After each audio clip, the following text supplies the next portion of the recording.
हरे कृष्णा संयुक्त गुरु पंचांग प्रणाम। हरे कृष्णा, सबको प्रणाम। दंडवत प्रणाम प्रभु जी। सतीश प्रभु जी दंडवत प्रणाम। हरे कृष्णा। मोहन जी बहुत प्रणाम आपको, दंडवत प्रणाम। हरे कृष्णा। हरे कृष्णा कृष्ण मोहन प्रभु जी पंचांग प्रणाम। दंडवत हरे प्रणाम कृष्णा माता जी। सभी भक्तों को पंचांग प्रणाम। हरे कृष्णा। हरे कृष्णा प्रणाम। सभी भक्तों को पंचांग प्रणाम। सभी भक्तों को प्रणाम। हरे कृष्णा सभी भक्तों को पंचांग प्रणाम। हरे कृष्णा। वाह। हरे कृष्णा अंजलि माता हरे जी कृष्णा। पंचांग प्रणाम। हरे कृष्णा ऋतुपर्णा हरे माता कृष्णा जी सभी पंचांग। माता जी प्रभु जी को पंचांग प्रणाम। हरे कृष्णा मामनी माता जी पंचांग प्रणाम। हरे हरे कृष्णा कृष्णा विशाल पंचांग माता प्रणाम सभी माता जी प्रभु जी को। हरे कृष्णा विशाली माता जी पंचांग। हरे कृष्णा प्रणाम सभी माता जी को पंचांग प्रणाम। हरे कृष्णा वृषाली माता जी, मामुनी माता जी, नेहा माता जी पंचांग प्रणाम। प्रणाम। हरे कृष्णा सुधा माता माता प्रभु जी हरे पंचांग कृष्णा प्रणाम माता जी माता जी। हरे पंचांग कृष्णा प्रणाम। माता। दंडवत प्रणाम माता जी। हरे दंडवत कृष्णा प्रणाम। प्रणाम माता जी, प्रणाम। हरे कृष्ण। सभी माता जी को पंचांग प्रणाम। हरे कृष्णा नेहा माता जी प्रणाम। पंचांग प्रणाम माता जी। हरे कृष्णा। हरे कृष्णा कृष्ण मोहन प्रभु जी। हरे है जी क्या? वैशाली हरे माता जी। कृष्णा सभी माताओं को वैशाली प्रणाम। माता जी हरे आप कृष्णा प्रभु जी को नरसिंह प्रणाम। आरती हरे आप कृष्णा। 50 में शुरू कर दीजिएगा। जी जी जी प्रभु जी जी। हरे कृष्णा सभी को पंचांग प्रणाम। हरे कृष्णा सभी भक्तों को मेरा पंचांग प्रणाम। हरे कृष्णा माता जी।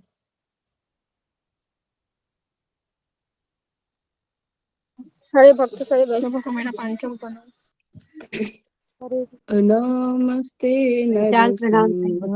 नरसिंहाय लादलाददायिने हिरण्यकशिपूर्वक्षः कनकन्तालखालाये इतो नरसिंहा परतो नरसिंहा यतो यतो यामि ततो नरसिंहा बहिर्नरसिंहा हृदये नरसिंहा नरसिंहमदि शरणं प्रपद्ये तव करकमलवरेणथाम् अद्भुतशृङ्गा दलित हिरण्यकशिपु तनुभृङ्गा केशवधृता नरहरिरूपा जय जगदीश हरे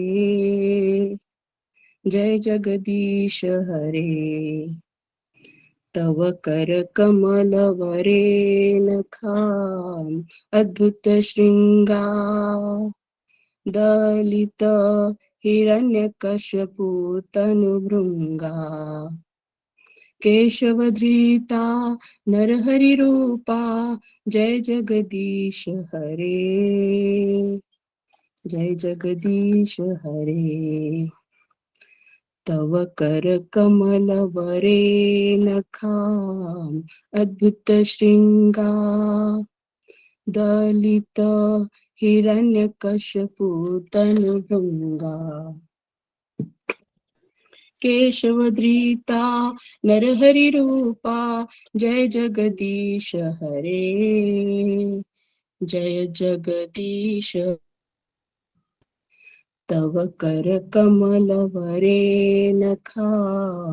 अद्भुतशृङ्गा दलित हिरण्यकश्यपु तनुभृङ्गा केशवधृता नरहरिरूपा जय जगदीश हरे जय जगदीश हरे जय नरसिंहदेव नरसिंहदेव जय नरसिंहदेव नरसिंहदेव जय नरसिंहदेव जय प्रहलाद महाराज जय प्रहलाद महाराज जय जय प्रभुपाद प्रभुपाद प्रभुपाद प्रभुपाद जय जय गुरुदेव गुरुदेव गुरुदेव गुरुदेव हरे कृष्ण। बहुत सुंदर अच्छा गाया माता बहुत जी। सुंदर गाया। बहुत सुंदर वैशाली माता जी, धन्यवाद बहुत आपको, सुंदर बहुत गाया बहुत माता जी, धन्यवाद, हरि बोल। बहुत हरि बोल। बहुत ही बढ़िया, बहुत धन्यवाद। आप भक्तों की ही कृपा है और गुरु की कृपा है। मुझे तो कुछ आता नहीं है इतना। बहुत सुंदर गाया माता जी आपने। आरती बहुत अच्छी लगी। जी। हरे अच्छा कृष्णा, प्रयास हरे किया माता जी, कृष्णा। आपने बहुत अच्छे से गाया। गुरु जी ऑलरेडी ज्वाइन कर चुके हैं। हरे कृष्णा, धन्यवाद हरे प्रणाम गुरु जी। कृष्णा हरे गुरु जी, कृष्णा, पंचांग हरे प्रणाम। कृष्णा। हरे कृष्णा पंचांग प्रणाम। हरे कृष्णा प्रणाम, हरे कृष्णा हरे कृष्णा प्रणाम। गुरु जी, दंडवत प्रणाम। प्रणाम गुरु जी। सभी भक्तों को दंडवत प्रणाम। को पंचांग प्रणाम। सभी को प्रणाम। हरे कृष्णा हरे कृष्णा। प्रणाम हरे अंजू माता। हरे कृष्णा, हरे कृष्णा, हरे कृष्णा। हरे कृष्णा सबको, हरे कृष्णा, हरे कृष्णा। हरे कृष्णा गुरु जी पंचांग प्रणाम। हरे कृष्णा। हरे कृष्णा, हरे कृष्णा, हरे कृष्णा गुरु जी, पंचांग प्रणाम। हरे कृष्णा सबको, हरे हरे कृष्णा कृष्णा। गुरु जी, पंचांग प्रणाम। कृष्ण हरे कृष्णा, हरे कृष्णा, हरे कृष्णा सबको। ओम अज्ञानतिमिरन्धस्य ज्ञानाञ्जनशलाकया चक्षुरुन्मिलितं येन तस्मै श्री गुरुवे नमः। जय श्री कृष्ण चैतन्य प्रभु नित्यानंद, श्री अद्वैत गदाधर शिवासादि गौर भक्त वृंद। हरे कृष्णा कृष्णा कृष्णा हरे हरे, हरे राम राम राम हरे हरे। ओके, हरे कृष्णा, सभी भक्तों का स्वागत है। तो कल हमने कोई दो नाम लिए थे क्या? हरे कृष्णा गुरु जी हरे पंचांग कृष्णा, प्रणाम। हरे कृष्णा सबको। हरे कृष्ण गुरु जी ठीक, पंचांग गुरु जी इसके लिए नहीं लिए थे, जी ठीक है। गीता सत्र के लिए नहीं बताया था। गीता सत्र के लिए नहीं बताया था क्या? ठीक है, तो हम पहले गीता सत्र के लिए अभी पहले नाम ये कर लेते हैं। हरे कृष्णा प्रभु जी। जी, हरे लोग कृष्ण। बहुत कम आए हैं गुरु जी। कम आए हैं क्या? ठीक है, आवाज नहीं आ रहा है ठीक से। हम बीच में फिर ये कर देते हैं। ओके, आप जब दोबारा लॉग आउट होके लॉग इन होइए प्रभु जी, आवाज आ जाएगी। जी ओके, तो फिर हम अभी आगे बढ़ते हैं हमारा जो चर्चा हुआ था कल उससे। ठीक है,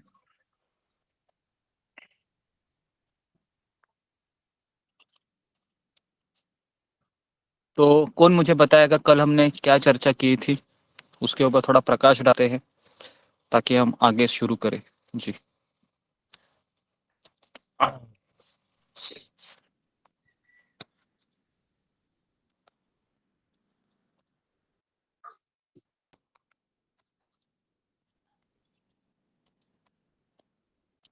हमेशा मुझे वही नाम दिखते हैं और कोई नाम ही नहीं दिखता।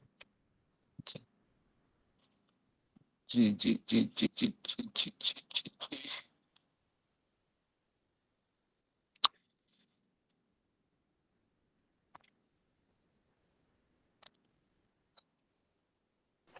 सभी भक्तों को पंचांग प्रणाम। हरे कृष्णा। ठीक है, तो हमें भी आगे बढ़। जी गुरु जी ओके। पंचांग प्रणाम। जी जय जी श्री जी कृष्णा। जी जी, हरे कृष्णा, हरे कृष्णा। ठीक है, तो देवचंद मार्कम जी, तो जी ठीक है, तो ममता पाल माता जी बोलो क्या हमने कहा? हरे कृष्ण गुरु जी पंचांग प्रणाम। आपने कल पहला ही बताया था कि हम शरीर नहीं आत्मा है और आत्मा की काम है भगवान की सेवा करना, भगवान का अंश है। इतना शुरुआत किए थे आपने। बाद में आपने बोला था कि अगर पति कोई आध्यात्मिक कार्य करते हैं तो उसमें 100% में से 50% पत्नी के पास जाते हैं वो, और वो पत्नी अगर कुछ भी ना करे तो भी वो उनका 50% उनके पास जाते पति भी अगर आध्यात्मिक कुछ भी कार्य करते हैं। हरे कृष्ण सभी भक्तों को पंचांग प्रणाम। तो उनके भी कुछ कार्य करते हैं तो भी पति के। और बाद में आपने बताया था कि रावण और मंदोदरी का कथा एक थोड़ा सा ही बताए थे, जरा सा ही। मंदोदरी ने रावण जैसे दुरात्मा का भी सेवा करते थे और फिर भी उसको पतिव्रता ही कहलाया, ऐसा आपने एक बताया था। द्रौपदी का भी एक उदाहरण दिया था आपने। और पति बनने का राधानाथ स्वामी जी ने कहते हैं कि पति बनने का उनको तभी अधिकार है जब जब वो पत्नी को भगवत धाम ले जा सके। और एक पति का भी, एक पति के पिता का भी वही है बात रहना चाहिए कि अपने बच्चों को भी भगवत धाम ले जाना सके, ले जाए। और एक पत्नी का भी माँ होने का तभी फायदा है जब अपने बच्चों को वही शिक्षा दे, ताकि हम जैसे शिक्षा में अभी चल रहे कि भगवत धाम जा सके, अपने बच्चों को भी उधर ही ले जा सके। एक माँ का भी वही कार्य होता है। और अपने वो भी ज्यादा एक बात बोले थे कि विग्रह पूजा से ज्यादा अपने भगवान की, अपने बच्चों को भगवान के भक्त बनाना जरूरी है, हम लोगों को, माता पिता को। और बाद में वो उदाहरण दिए थे, 2-4 बहुत जन का उदाहरण दिए थे अपने। द्रौपदी का उदाहरण दिए थे कि द्रौपदी का वो जब वस्त्र हरण हो रही थी तभी वो दुशासन ऐसा थक गए थे वस्त्र करते करते, तो तभी द्रौपदी ने धृतराष्ट्र को वो ये अभिशाप देने के लिए बोला कि मैं आपको अभिशाप देती हूँ। तभी गांधारी ने आके रुकवाए कि नहीं बेटी, नहीं, ऐसा अभिशाप मत दो। तो तभी धृतराष्ट्र को गांधारी ने बोली कि आप एक राजा होके कैसे आप एक नारी का ऐसा वस्त्र हरण हो रही है, आप ऐसा कुछ नहीं बोल रहे, आप चुप बैठे हैं। तभी धृतराष्ट्र, आप उनको, आप क्या चाहते हैं, आप उनकी बात सुनिए, एक लेडीज की बात सुनना चाहिए, ऐसा बोले थे। और तो धृतराष्ट्र ने तभी बोले थे कि बताओ तुम्हें क्या चाहिए करके, क्या चाहिए। तभी द्रौपदी ने बताए थे कि उनका वो दो बताए थे, 2 ही चीज मांगा था उन्होंने। एक तो राज्य मांगा था, जो जुआ में हार गए थे, वो वाला मांगा था, जो मुझे वो नाम उतना याद नहीं आ रहा है। और एक क्या तो मांगा था, दो चीज ही उनको मांगने का अधिकार था बोलते, तो उन्होंने वो 2 ही मांगा था धृतराष्ट्र से। धृतराष्ट्र बोल रहे थे कि और क्या चाहिए, आप बोलो क्या देना है। तो द्रौपदी ने तभी बोला कि मुझे 2 ही अधिकार है मांगने का, और ज्यादा मैं मांगूंगी नहीं। ठीक है, ठीक। आगे आगे क्या बताया था मैंने, हमें क्या करना चाहिए, क्या नहीं करना चाहिए जी, उसके ऊपर प्रतिभा कुमारी माता जी आप बोल। हरे कृष्ण गुरु जी, पंचांग प्रणाम। सभी भक्तों को पंचांग प्रणाम। गुरु जी, जैसे माता जी ने कहा, जिस द्रौपदी जब धृतराष्ट्र ने कहा कि हम तुम नहीं, वो द्रौपदी का हो गया। मैंने ये बताया था कि एक पत्नी को क्या करना चाहिए, है ना, क्या नहीं करना चाहिए, कुछ बताया था। जी गुरु जी, थोड़ा सा बोलिए। जी गुरु जी। तो आपने कहा था जैसे कि मतलब एक पत्नी कुछ भी मतलब एक पुरुष के मामले में वो थोड़ा कम ही होती है, और जैसे कि एक स्त्री के रूप में या फिर एक पुत्री के रूप में और एक माँ के रूप में वो हमेशा पुरुषों पर निर्भर रहती है। और हमको मतलब स्वाधीन, मतलब इतना स्वाधीनता नहीं होनी चाहिए, नहीं लेनी चाहिए कि मतलब बाद में परेशानी आए। तो स्त्री लोग हमेशा पुरुषों पर निर्भर ही रहती है। और जैसे कहे आपने कहा था कि चतुराई से काम लेना है, और जैसे कि अगर जब पति आए तो उसको तुरंत ही सत्संग में जो हो रहा है या गीता और भागवत के ऊपर प्रवचन देना ना शुरू करें, और पहले उनको आने दें, उनको बैठने को कहे, फिर उनसे आप आज का ऑफिस का हालचाल कैसा है, कैसा गया आज का ऑफिस का काम, वैसे उसी के बारे में बात करनी चाहिए। जब वो थोड़ा वक्त जाए, मतलब तुरंत आते ही उनके ऐसा नहीं कहना चाहिए कि अपने बेटे को आज बहुत रोया, आज झगड़ा हुआ बच्चों के बीच, ऐसा कुछ नहीं कहना चाहिए। और ठीक है, ठीक है, ओके। तो सारे पॉइंट कवर हो गए हैं या? ठीक है, मुझे ऐसा लगता है 3 बजे है, तो आगे बढ़ते हैं अभी हम। और भी मैंने चीजें बताई थी कि इसमें पॉइंट है, और पति पत्नी का बताया था, और मामूली मुझे लगता है जी गुरु जी, मुझे छूट गया।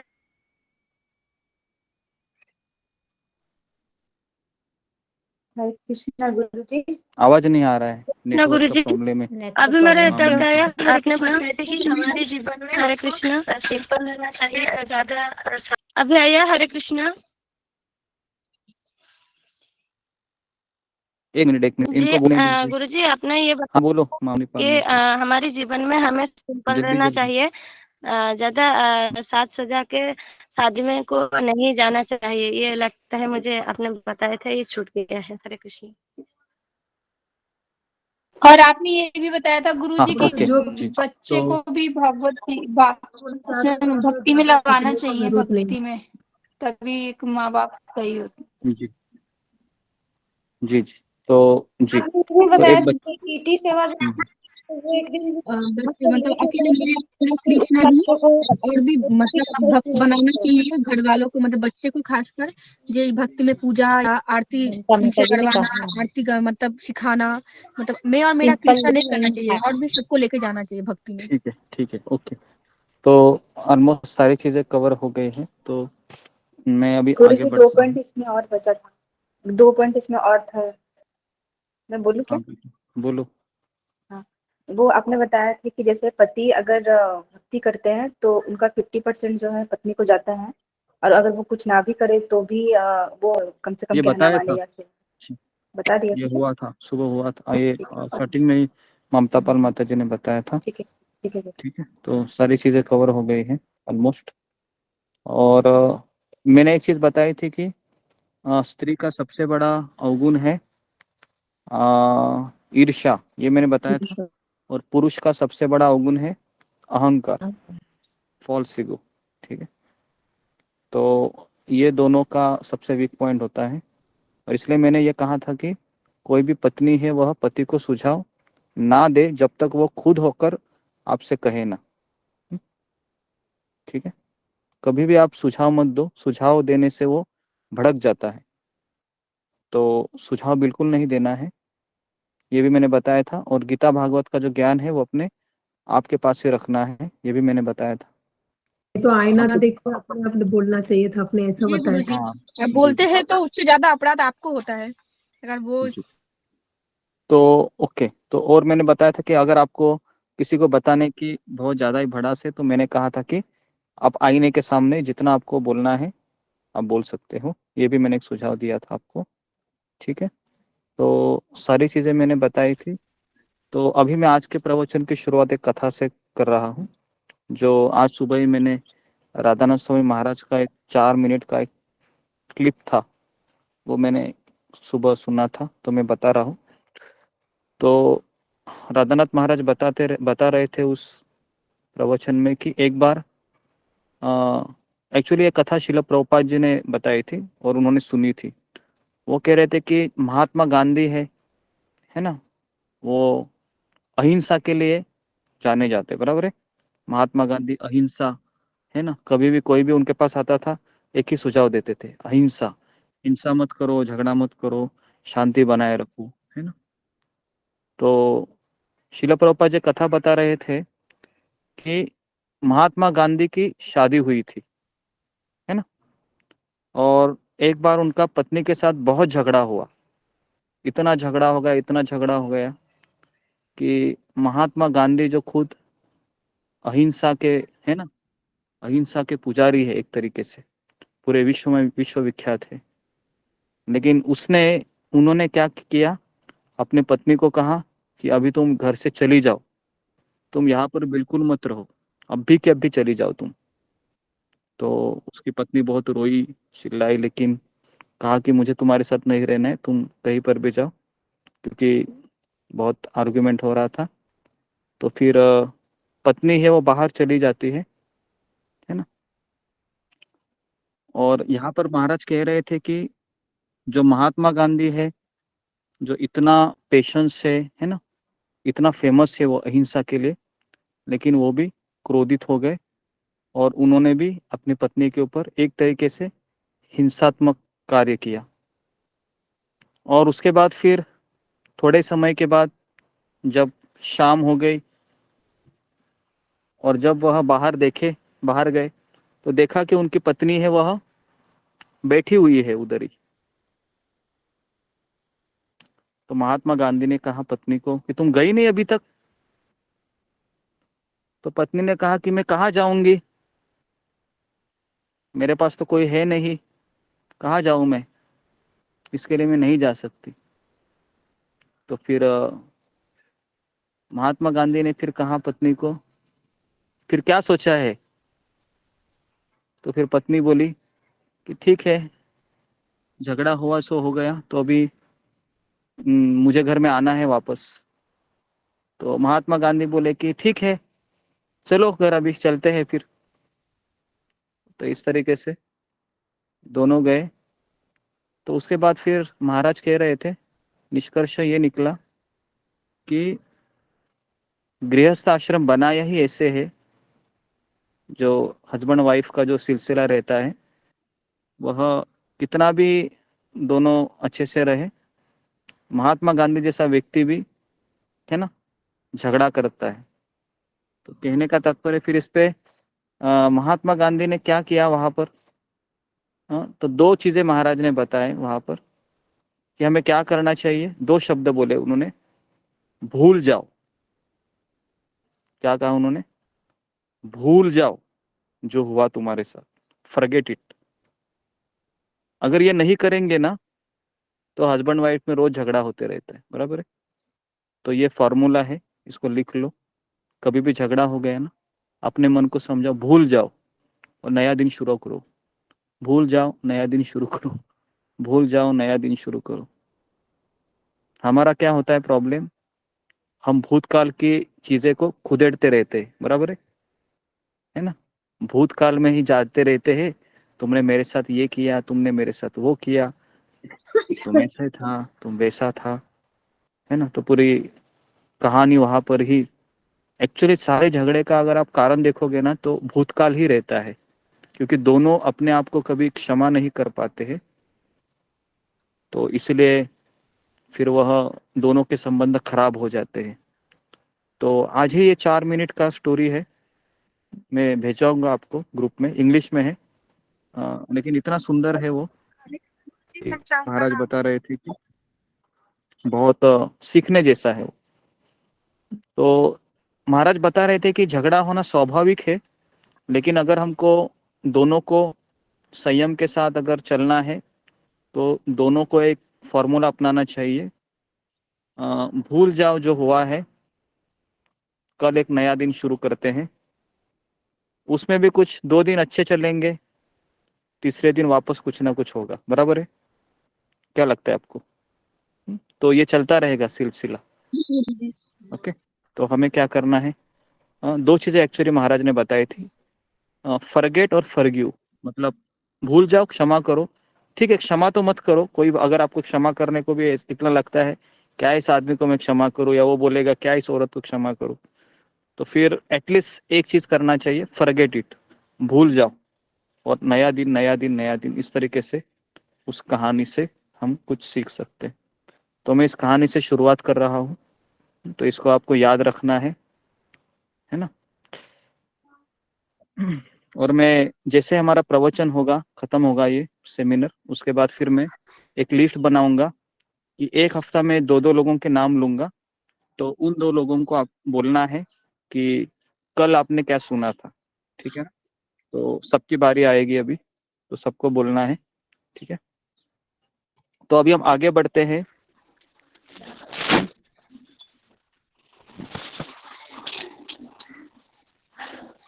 गृहस्थ आश्रम।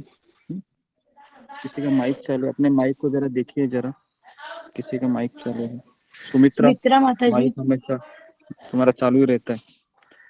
हाँ, तो अभी देखिए, केवल अपने घर में पति पत्नी, किसी का वापस माइक। गुरुजी मुझे को-होस्ट बना दीजिए। जी, आप जरा, ठीक है, मैं जरा बना देता हूँ को होस्ट। जी, धन्यवाद।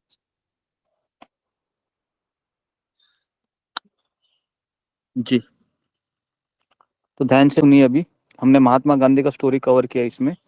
अभी शास्त्र में ऐसा लिखा है, केवल अपने घर में पति पत्नी और बच्चों के साथ रहना किसी को गृहस्थ नहीं बनाता है।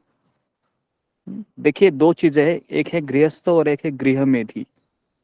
गृहस्थ होता है वह पति पत्नी मिलकर कृष्ण को केंद्र में रखकर जीते हैं। और गृह में यदि होता है वो क्या करता है, इंद्रिय तृप्ति के लिए जीता है। वो शादी इसलिए करता है ताकि उसकी मजा मस्ती चलती रहे, है ना, उसको कोई भगवान का पूजा ये सब चीजें नहीं होते। और अभी आप देखोगे 99% शादियां ऐसी ही चलती है, बराबर है। पुरुष इसलिए शादी करता है कि स्त्री मुझे आनंद देगी, स्त्री इसलिए शादी करता है कि पुरुष मुझे आनंद देगा। लेकिन भगवान ने संसार को बनाया ही ऐसे है, ना पुरुष स्त्री को आनंद दे सकता है, ना स्त्री पुरुष को आनंद दे सकती है। जब तक वो दोनों एक साथ मिलकर भगवान की पूजा में नहीं लग जाते हैं ना, तब तक उनका संबंध खराब ही रहेगा। तो इसलिए कलयुग में डाइवर्स रेट है वो बहुत ज्यादा है ना। पहले अगर आप देखोगे ना तो आज से 100-200 साल पहले भी कोई डाइवर्स नहीं लेता था, लेकिन अभी क्यों इतना हैबिचुएटेड हो गया है, इसका मेन कारण है कि दोनों भी इसलिए विवाह करते हैं क्योंकि दोनों को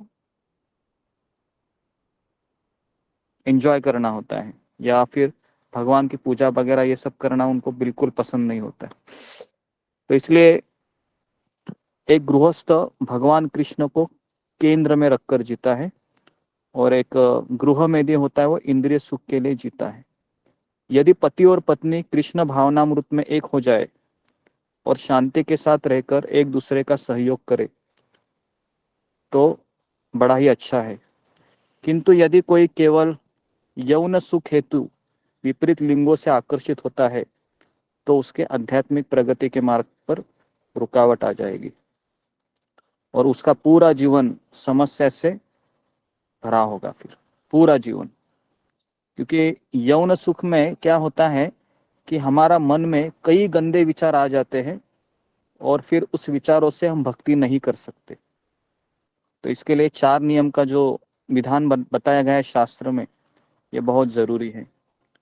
और यहाँ तक बताया गया है कि केवल बच्चे को जन्म देने के लिए ही स्त्री और पुरुष ने एक साथ आना चाहिए, और कोई कारण बिल्कुल नहीं होना चाहिए।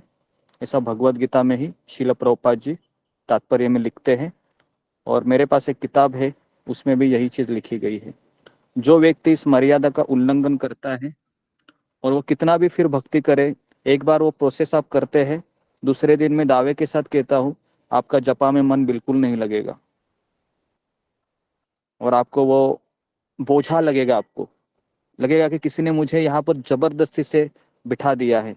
बिल्कुल आपको हरि नाम का टेस्ट नहीं आएगा और एकदम ऐसा लगेगा कि बिना नमक का रोटी आपको खिलाया जा रहा है। समझ में आ रहा है? तो इस चीज को याद रखिए, ठीक है। आगे बढ़ते अभी। तो अभी गृहस्थ आश्रम में कर्तव्य यहाँ पर दिए गए हैं। गृहस्थ आश्रम में सेवा करना एक पहाड़ी को पार करने के समान है, क्योंकि उसमें अनेक बाधाएं होती है। गृहस्थ आश्रम के कर्तव्य और दायित्व कई बार थका देने वाले होते हैं, परंतु हमें कृष्ण भक्ति के नियमों के साथ सामंजस्य को स्थापित करते हुए वैराग्य एवं त्याग की भावना से इन्हें करना चाहिए। तो इसके लिए गृहस्थ आश्रम का सबसे बड़ा फॉर्मूला क्या है? कर्मण्यवादिका रस्ते। अपने कर्म करो। किसी का माइक चालू है, देखिए कृष्ण मंत्र। गुरुजी अपने मैं होस्ट नहीं बन पाया। अच्छा, अंजू अंजू अंजू अभी शर्मा बना है, माता देखिए जी हैं। जी अभी बना अंजू है। शर्मा माता जी, आप कृपया अपना जी। तो ओके, तो मैं ये बता रहा था कि गृहस्थ आश्रम ये त्याग का आश्रम है। त्याग त्याग कहाँ पर देखा है ये त्याग? कौन बताएगा मुझे? त्याग कौन से शास्त्र में लिखा हुआ है? रामायण रामायण में। रामायण में जी, तो रामायण में हम देखते हैं अगर किसी को ना अच्छे से रहना है, गृहस्थ आश्रम कैसे होता है, तो आप रामायण देखिए। वहां पर आप देखिए एक भाई भाई से कैसा व्यवहार करता है, एक पुत्र पिता से कैसा व्यवहार करता है, एक पुत्र माँ से कैसा व्यवहार करता है, एक शिष्य गुरु से कैसा व्यवहार करता है, एक पति अपने पत्नी से कैसा व्यवहार करता है, एक पत्नी एक पति से कैसे व्यवहार करती है। ये सारी चीजें रामायण में भगवान खुद सिखाते हैं, ठीक है। लेकिन एक डायलॉग हमेशा मारा जाता है, कभी कभी पति बोलता है कि है ना, सीता देखो कितनी पतिव्रता स्त्री थी, तो पत्नी क्या बोलती है, राम भी एक आदर्श हस्बैंड थे, तुम है क्या राम के जैसा। तो ऐसे डायलॉग आ जाते हैं ना, ऐसा देखा गया है घर में। तो हमें हमेशा यही समझना चाहिए कि गृहस्थ आश्रम में प्रमुख कार्य क्या होता है, निरंतर हरिनाम का जप और कीर्तन करना, वैष्णवों की सेवा करना, ओके। और गृहस्थ आश्रम के ऋण होते हैं, इस ऋण को मैं बता रहा हूँ। हमें स्मरण रखना चाहिए कि जैसे हम संसार में जन्म लेते हैं तो हमारे ऊपर ऋण चढ़ जाते हैं, है ना। उसमें हमने गरुड़ पुराण में बताए थे कुछ ऋण, है ना। आपते ऋण था, उसके बाद देवी देवताओं का ऋण होता है, हमारे माता पिताओं का ऋण होता है। ये सारे ऋण है वो एक बार चुकाए जा सकते हैं, है ना, केवल भगवान की सेवा करने से, तो ही हम इस ऋण से मुक्त हो सकते हैं। प्रभु जी गुरु ऋण तो नहीं हो सकता ना? हाँ, गुरु ऋण ऐसा होता है कि वो चुकाया नहीं जा सकता, उसके लिए केवल हम आदेश का पालन करते रहे, है ना। मैक्सिमम हम गुरु को खुश रख सकते हैं अपने व्यवहार से, लेकिन हम वो ऋण चुका नहीं सकते, क्योंकि हमारे माता पिता भी हमको जन्म मृत्यु के चक्र से निकाल नहीं सकते, क्योंकि हमारे माता पिता को भी वैष्णव तत्व ज्ञान नहीं होता है। तो इसलिए गुरु का एक प्रमुख कार्य होता है कि वह अपने शिष्य को जन्म मृत्यु के चक्र से मुक्त कराने का प्रयास करता है। तो इसलिए वो ऋण है वो बहुत बड़ा ऋण रहता है ना। हाँ, तो इसके लिए जो 10 नाम अपराध में गुरु का अपराध काउंटिंग है, लेकिन माता पिता का अपराध काउंटिंग नहीं है, किसी के प्रति अपराध काउंटिंग नहीं है। एक तो वैष्णव के प्रति है और गुरु के प्रति है, ओके। उसके बाद यहाँ पर बताया गया है कि गृहस्थ आश्रम में कई चिंताएं होती है, बच्चों की पढ़ाई, उनका विवाह, घरेलू खर्च इत्यादि।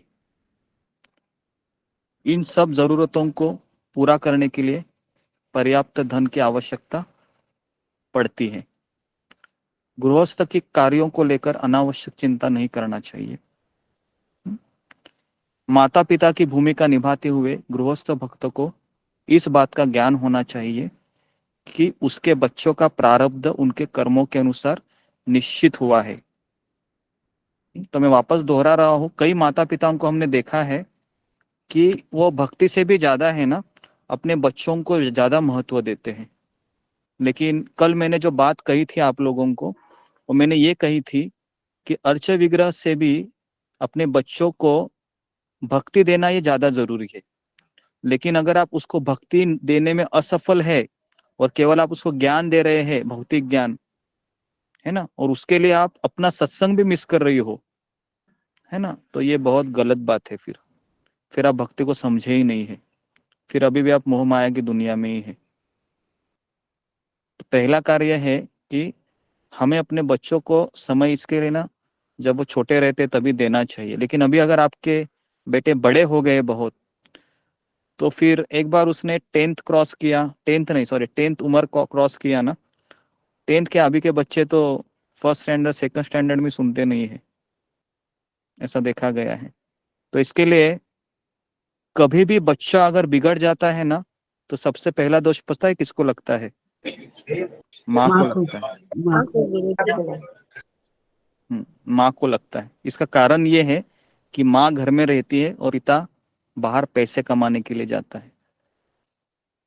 तो इसके लिए अगर आपका बच्चा जवान है, आपकी बात नहीं सुन रहा है, तो इसका सारा फिर क्रेडिट है वह माँ को ही जाता है कि माँ ने बराबर ध्यान नहीं दिया तभी, है ना। जिस तरह से गीली मिट्टी होती है ना, उसको शेप देना बहुत आसान होता है, बराबर है, क्योंकि वो गीला रहता है। लेकिन एक बार वो मटका बन गया, सूख गई मिट्टी, तो आप शेप दे सकते हो, उसको सुधार सकते हो? नहीं सुधार सकते हो। तो बहुत सारे घर में ऐसी परिस्थिति है अभी कि कोई जब भक्ति में आता है तो उसका बेटा बहुत बड़ा हुआ रहता है, अभी तो फिर तो बिल्कुल सुनता नहीं है, अपनी माँ का, पिता का। तो इस हालत में क्या करना चाहिए? तो इस हालत में देखिए, सबसे पहला हमको पता होना चाहिए कि वो मेरा पुत्र है नहीं, वो किसका पुत्र है? कृष्ण का है। ओके, ये पहला ही फॉर्मूला हम मिस कर देते हैं, है ना। कई लोगों को हमने हमारे ग्रुप में है ऐसे कि बेटा अगर बहुत दिनों के बाद आता है, सत्संग मिस कर देते हैं। क्यों? अटैचमेंट है, मोह है ना। तो इसके लिए एक हमारा सत्संग का जो हमारा कमिटमेंट है भगवान के प्रति, वो एक साइड में, और फिर बाकी के हमारे कर्तव्य तो हम रोज निभाते ही हैं और निभाते चले ही आ रहे हैं। हाँ, कोई इमरजेंसी है बहुत ज़्यादा, घर में आग लग गई है, कोई आईसीयू में एडमिट है, या कोई घर में बहुत बीमार है, ले जाने वाला कोई नहीं है, फिर ठीक है। तो हर एक का जो पुत्र है ना हमारा, वो अपने कर्मों को लेके आया है इस संसार में। आपको पता है आपका बेटा पिछले जन्म में कौन था? किसी को पता है? यहाँ पर किसी को पता नहीं है कि कौन था वो पिछले जन्म में, है ना।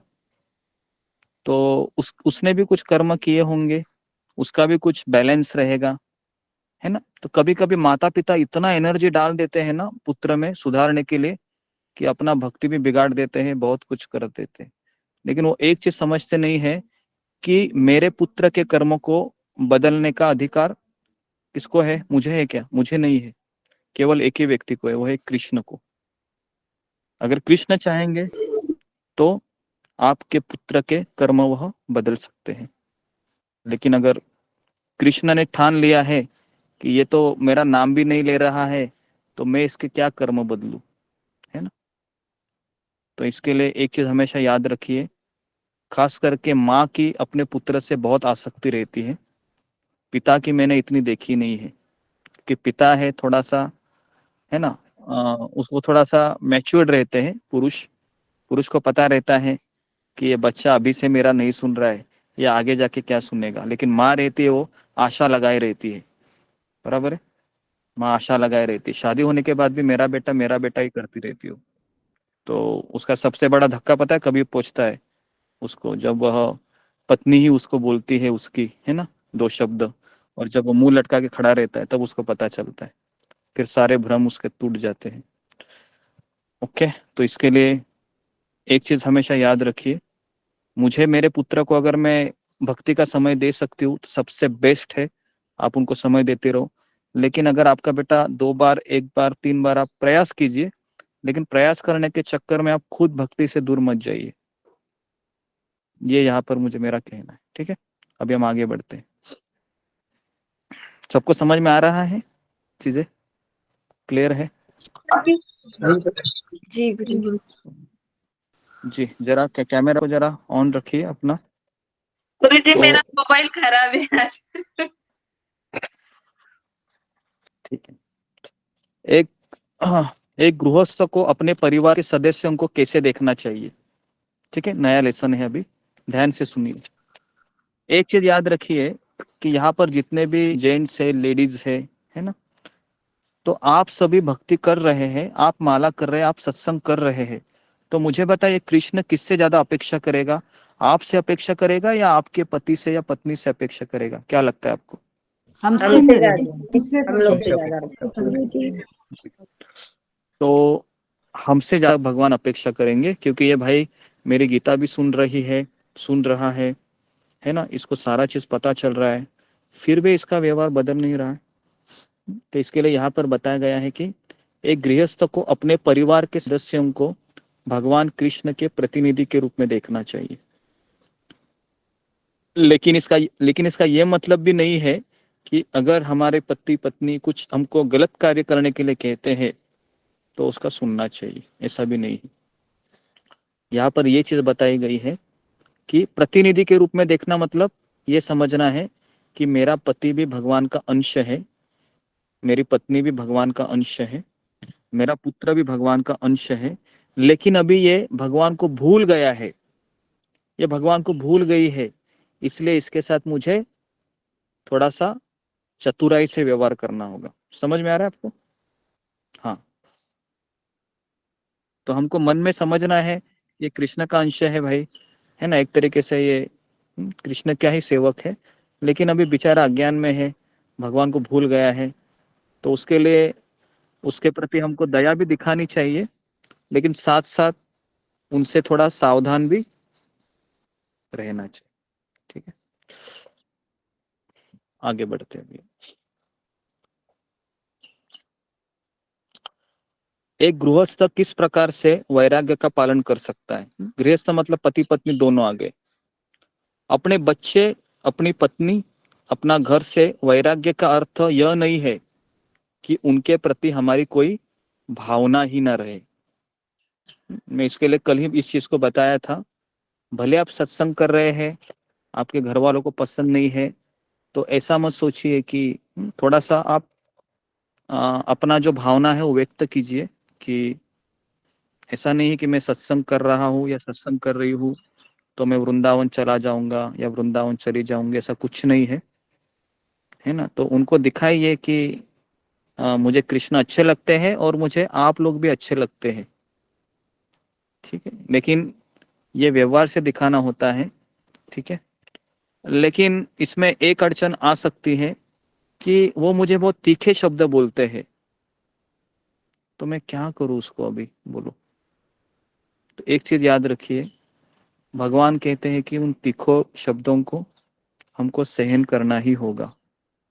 अगर हम सहन नहीं करेंगे तो कल से हमारा सत्संग है फिर वो बंद हो सकता है, और फिर मारपीट भी होती है। कभी कभी पत्नी सुनती नहीं है, पति सुनता नहीं है, केवल सत्संग के ऊपर भी फिर घर में बहुत समस्याएं उत्पन्न होती है। तो इसलिए मेरा आप सबसे अनुरोध है कि आप सत्संग कर रहे हैं, अगर आप सत्संग कंटिन्यू करना चाहते हैं तो घर में शांति को बनाए रखना आपका दायित्व है। शांत रहिए, भले अगर आपको बहुत गुस्सा भी आ रहा है कुछ बोलिए मत, शांत रहिए, ठीक है बोलिए। सामने वाला व्यक्ति और भी गुस्सा होगा, लेकिन आप मौन रहिए, है ना। लेकिन अगर आप कुछ दो बातें बोल दिया तो फिर बहुत समस्या उत्पन्न होती है। ओके,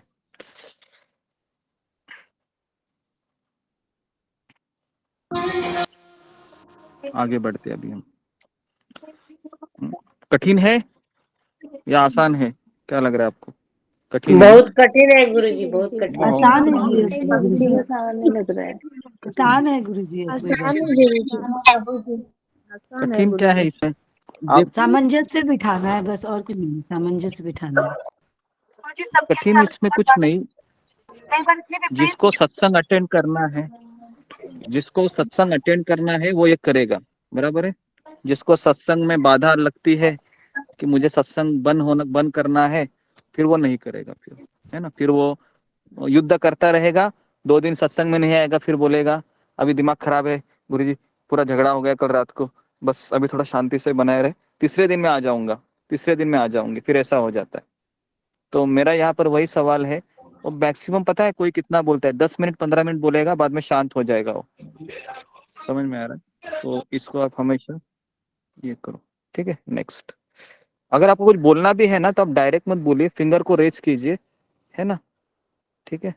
तो फिर हम आएंगे अभी ये टॉपिक हम हम इसको, कल भी एकादशी है, कल भी हम देखते हैं, कंटिन्यू करेंगे, क्योंकि इसमें घर में कैसे रहना चाहिए सारी चीजें बताई गई है। और मैं इसको और आपको अंदर में झांक के बता रहा हूँ, कुछ कुछ चीजें इस किताब में नहीं है, लेकिन फिर भी मैं आपको बता रहा हूँ कि कैसे रहना चाहिए। उसके बाद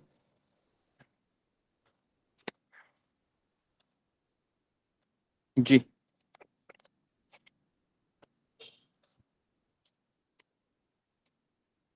उसके बाद निसंतान होने पर अथवा पुत्र अथवा पुत्री उत्पत्ति के विषय में गृहस्थ की चेतना कैसी होनी चाहिए, ठीक है। तो गृहस्थ भक्तों को अंतर नहीं पड़ता है, किसी का माइक चालू है,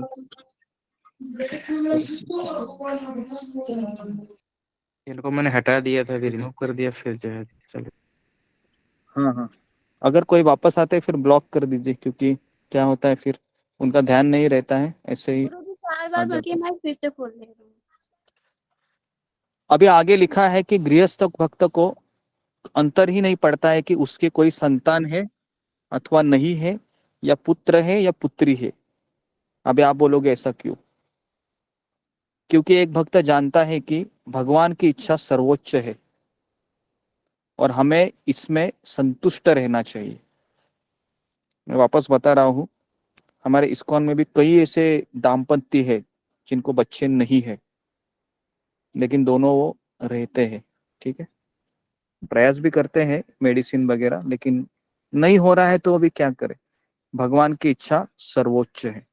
एक भक्त हमेशा जानता है कृष्ण की इच्छा है कि मैं ऐसे रहकर ही भक्ति करूं, और अगर वो कृष्ण की इच्छा को ठुकरा कर और कोई दूसरा प्रयास करते हैं और उससे अगर पुत्र भी कुछ होता है तो फिर वही पुत्र सर दर्द का कारण बनता है दोनों के, क्योंकि वो आपके हाथ में था नहीं, आपने इच्छा से, है ना, इसको फिर प्राप्त कर लिया हो इस तरीके से। जैसे शास्त्र में उदाहरण आता है चित्रकेतु महाराज के पुत्र का, जिसका नाम होता है हर्ष शोक। तो उस पुत्र को इतना प्रेम करते हैं, इतना प्रेम करते हैं वो, कि जब वो मर जाता है तो वो पूरा एकदम बहुत निराश हो जाते हैं चित्रकेतु महाराज। ये कथा हम जब भागवत लेंगे तब हम ये इस कथा विस्तार से लेंगे। एक भक्त गुरुजी, और एक जानता है, धुंधुकारी भी है, धुंधुली और धुंधुकारी। जी जी जी जी, एक भक्त जानता है कि मरण उपरांत उसे इस भौतिक जगत में भ्रमण नहीं करता है, उसकी लालसा भगवत धाम लौटने की होती है। ठीक है, अगर सत्संग में आने के बाद भी अगर मेरी इच्छा परिवर्तित नहीं हो रही है, समझने का मेरा जप अच्छा से नहीं हो रहा है, ना मैं जप अच्छे से कर रहा हूँ, ना मेरी माला, क्योंकि जो 16 माला करता है ना, मैं दावे के साथ कहता हूँ उसकी ये इच्छा भी परिवर्तित होगी।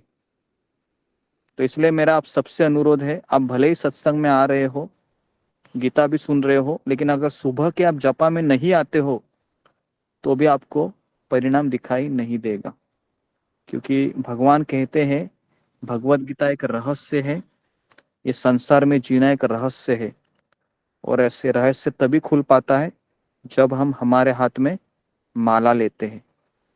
अगर माला नहीं लेते हैं तो फिर कृष्ण हमारा ऑपरेशन भी नहीं करते अंदर से। भक्त पुत्र अथवा पुत्री की लालसा नहीं करता, उसको बच्चा हो या उसको बच्ची हो। यदि उसे संतान प्राप्ति होती भी है तो भी उसको प्रसन्न होता है वह।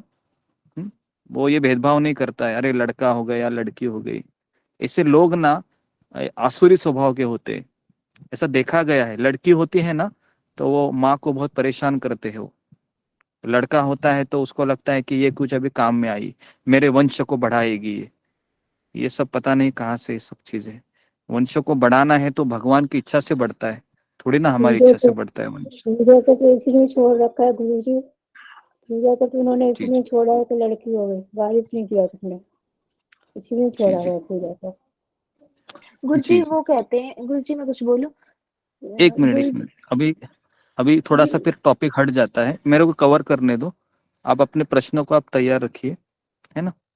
पहले मैं इस चीजों को कवर कर देता हूँ। हम क्वेश्चन आंसर भी सेशन रखेंगे, है ना, हर एक व्यक्ति को सेटिस्फाइड करेंगे प्रश्न उत्तर से, तो उसके लिए आप चिंता मत कीजिए। एक भक्त अपने पुत्र या पुत्री पर आश्रित नहीं होता है, ये भी बहुत जरूरी है। हाँ, आप सभी लोग भक्त हैं, यहाँ के स्टेटमेंट है, इसको अच्छे से आप सुन लीजिए। एक भक्त अपने पुत्र पर आश्रित नहीं होता है। अगर आप अपने पुत्रों को इसलिए बड़ा कर रहे हो कि आप बुढ़ापे की लाठी बने, तो गलत धारणा है आपकी। आपको किसके ऊपर आश्रित होना चाहिए? गुरु और कृष्ण के ऊपर।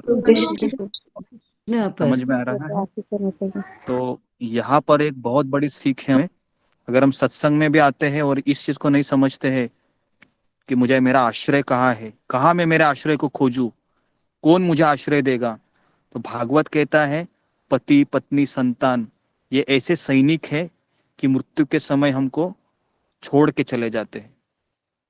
तो इसके लिए ऐसे सैनिकों के ऊपर आप आश्रित मत हो रहो, ये भागवत कहता है।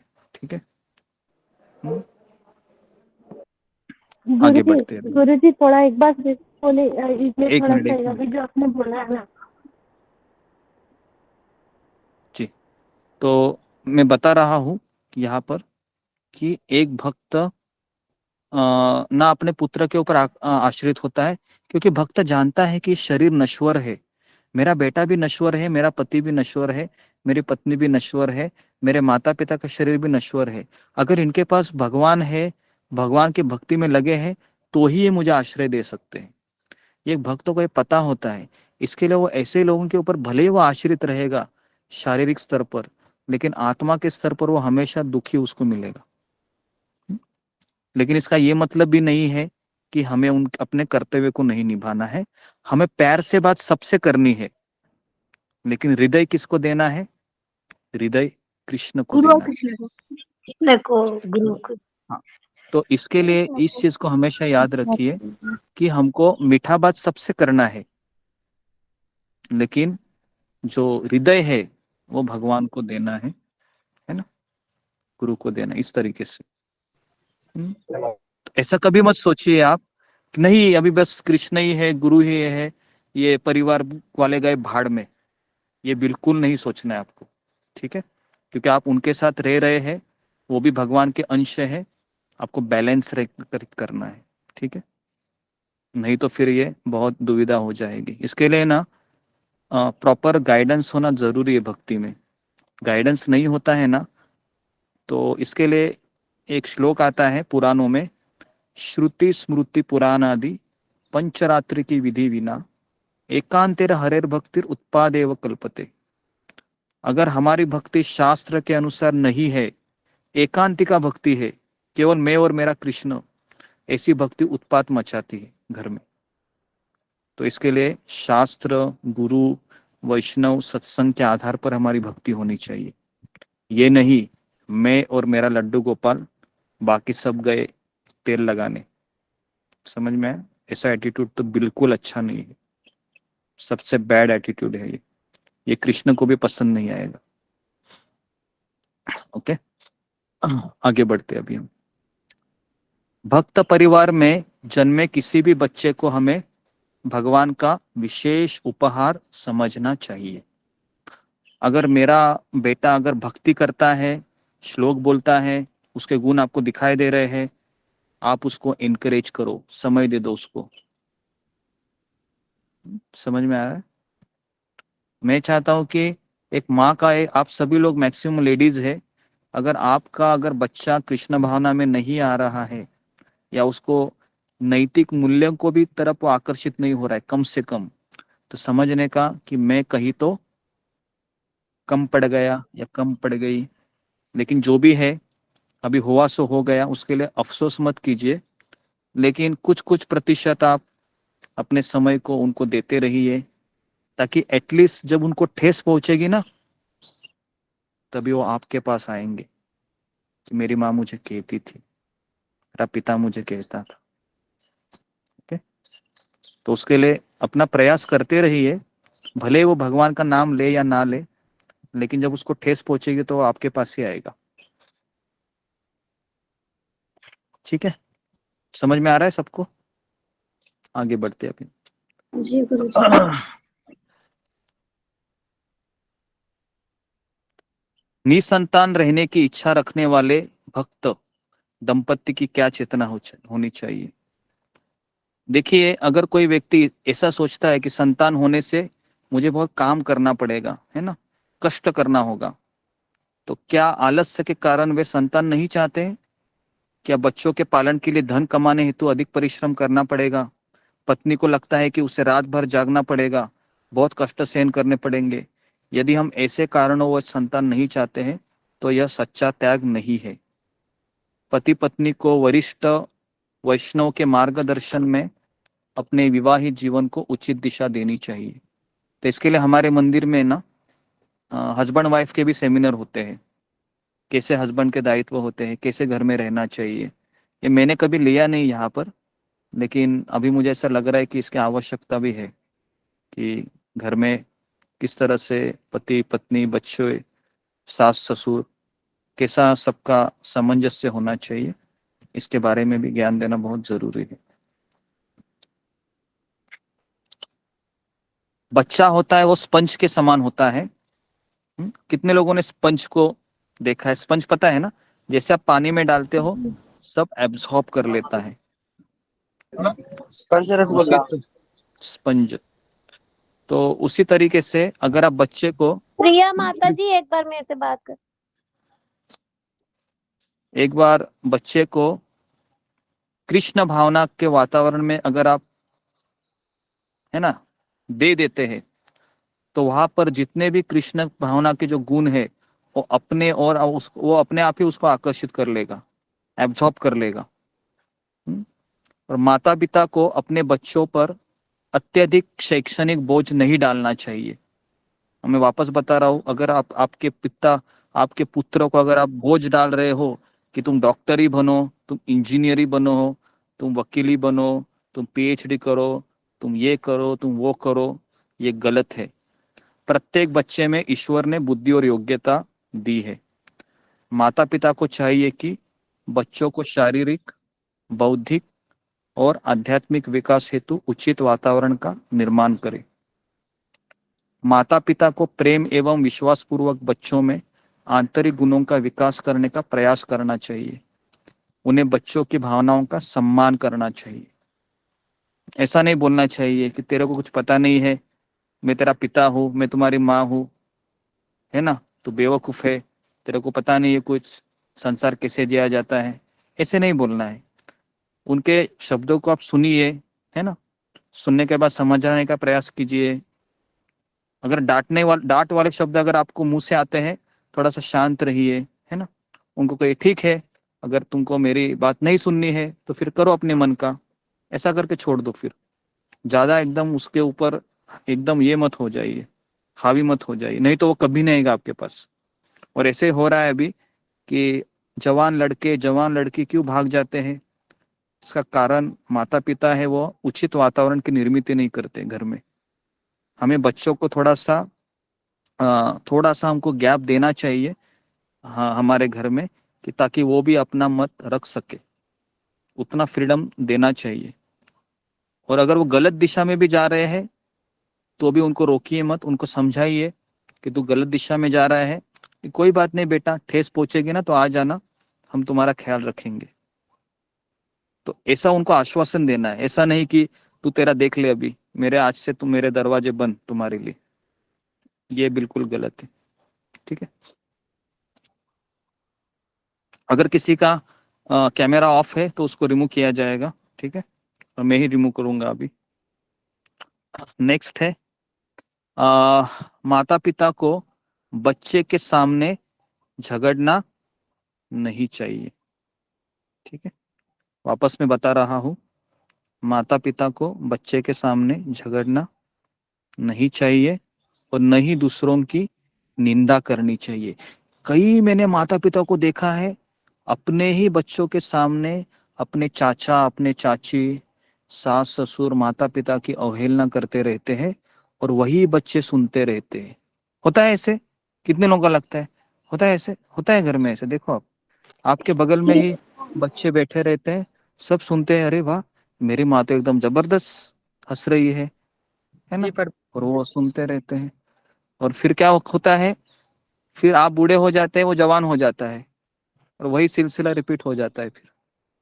अंडरस्टैंड ना? तो इसके लिए बहुत जरूरी है कि बच्चों के सामने बिल्कुल किसी की निंदा मत कीजिए। और अगर आपको लग रहा है कि मैं निंदा बोल रही हूँ, आजू बाजू देखिए जरा मेरा बच्चा है क्या, है ना। बहुत इंपॉर्टेंट चीज है ये। ओके, नेक्स्ट है अपने माता पिता की सराहना करना बच्चों का स्वाभाविक गुण है। प्रायः माता पिता को वे अपना आदर्श मानते हैं, इसलिए सबसे अच्छा है कि माता पिता किसी विवाद में न पड़े, परंतु विशेष रूप से बच्चों की उपस्थिति में तो बिल्कुल भी नहीं।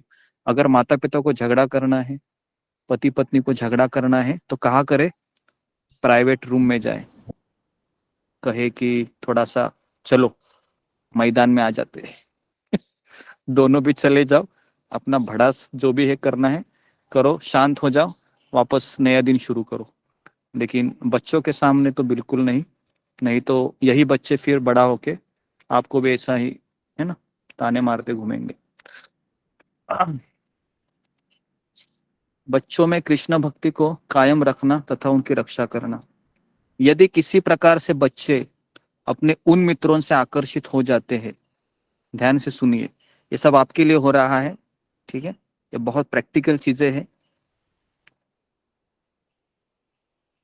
अगर हमारे बच्चे हैं किसी ऐसे मित्रों से आकर्षित हो जाते हैं जो भक्त है, तो यह उनके लिए अत्यंत अनुकूल सिद्ध होगा।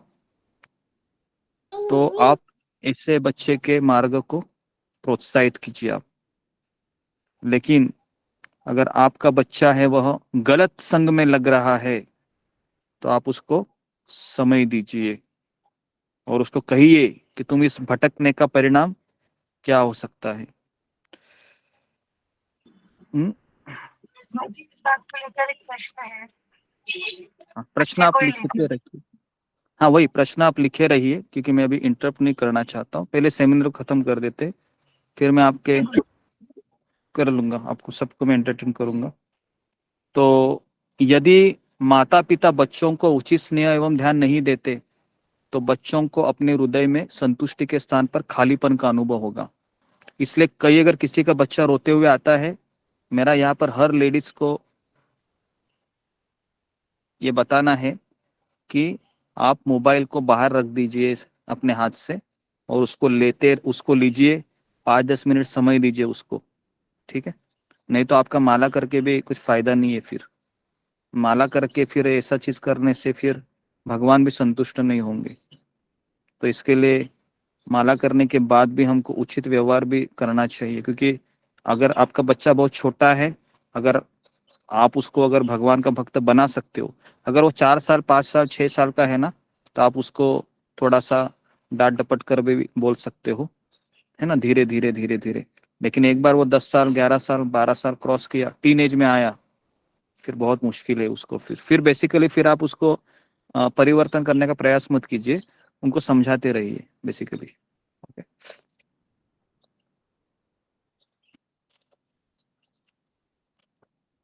अभी हम आखिरी टॉपिक पे आते हैं, पति और पत्नी के कर्तव्य है स्त्री। तो कल मैंने बताया था आपको गर्भधान संस्कार के बारे में, याद है आपको? कल मैंने बताया था किस तरह से बच्चों को जन्म देना चाहिए, है ना। ये चीज हाईलाइट नहीं की थी किसी ने। तो प्रभुपाद ने लिखा है कि कम से कम 50 माला का जप करना चाहिए, पूरा दिन भक्तिमय सेवाओं का श्रवण कीर्तन करना चाहिए, और फिर गुरु का परमिशन लेना चाहिए, और फिर इसके बाद सब वैष्णव का आशीर्वाद लेने के पश्चात, है ना, फिर आपको इस तरीके का भगवान से प्रार्थना कर कर कि मुझे ऐसा कोई जीव दे दो जो भगवान का भक्त हो, आप ही का भक्त हो, और मैं उसका अच्छे से पालन कर सकूं, इस तरीके से। तो ये होता है गर्भधान संस्कार, ये मैंने बताया था। अभी वर्णाश्रम प्रणाली में स्त्री के प्रति व्यवहार। पहला है, जिस घर में स्त्रियों का सम्मान नहीं होता है, भीष्मदेव कहते हैं, वहां पर किए गए सारे कार्य निष्फल हो जाते हैं। यदि किसी परिवार की स्त्रियां शोक में रहती है, तो ऐसे परिवार का नाश हो जाता है और ऐसा घर भी नष्ट हो जाता है। स्त्री की शक्ति प्रचंड होती है।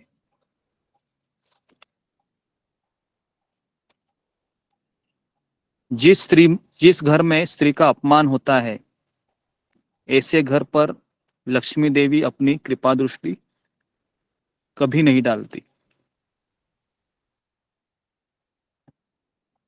पुरुषों के गुण स्त्रियों पर आधारित होते हैं, गुणों के लिए पुरुष स्त्री पर निर्भर होते हैं, क्योंकि उनके सभी गुणों के विकास में स्त्री का ही हाथ होता है। जैसे जब वो बच्चा के रूप में होता है, तो माँ उसको, है ना, क्या करती है, गुणों का विकास कराती है, बहन के रूप में, पत्नी के रूप में। इसलिए स्त्रियां सदैव पुरुषों के प्रेम, पूजा और सम्मान की पात्र होती है।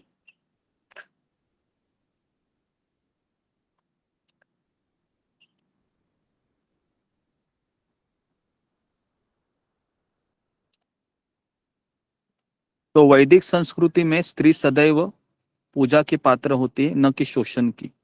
अभी कलयुग में क्या हो रहा है, कलयुग में शोषण होता है, शोषण। तो इसके लिए अगर आपने, जैसे हमारा भारत स्वतंत्र हुआ ना, सबसे बड़ा पता है क्या पॉलिसी अपनाया कांग्रेस ने, कांग्रेस सरकार ने, कि स्त्रियों को छूट दी गई, स्त्रियों को बाहर नौकरी ये सब चीजें के लिए प्रोत्साहित किया गया। और ऐसे आसुरी पुरुष ही चाहते थे कि स्त्री घर से बाहर निकले, है ना, और उनको हम कुछ एक्स्ट्रा, जैसे लोकल ट्रेन का डिब्बा देना, जैसे बस में कुछ आरक्षण देना स्त्रियों को। ये ऐसा मत समझिए कि ये स्त्री को उन्होंने अच्छा मतलब बनाने के लिए ये सब किया है। ये सब आसुरी लोगों ने ही किया है ताकि स्त्री घर से बाहर पड़े और हम उसका शोषण करें। मैं जब बम्बई में हम जब रहते थे, है ना, जब मैं मंदिर में जाता था 2011 तक राधा गोपीनाथ मंदिर में, तो हमारा मंदिर में जाने के लिए मुझे चौपाटी से में हम जाना पड़ता था। चौपाटी, है ना, शाम को हम कभी प्रोग्राम में जाते थे, इतने सारे दाम्पत्य, है ना, हालांकि किसी का घर में पता नहीं हस्बैंड है वाइफ है क्या है, दोनों ऐसे वहां पर बैठ जाते थे। और मैं देख रहा था कि किस तरह से समाज की, है ना, ये हो गया, पूरा पतन हो गया है। इसका कारण क्या है? इसका कारण है स्त्री जब जॉब करती है ना, तो फिर क्या होता है कि बाहर के पुरुषों के साथ मिलना जुलना सब हो जाता है।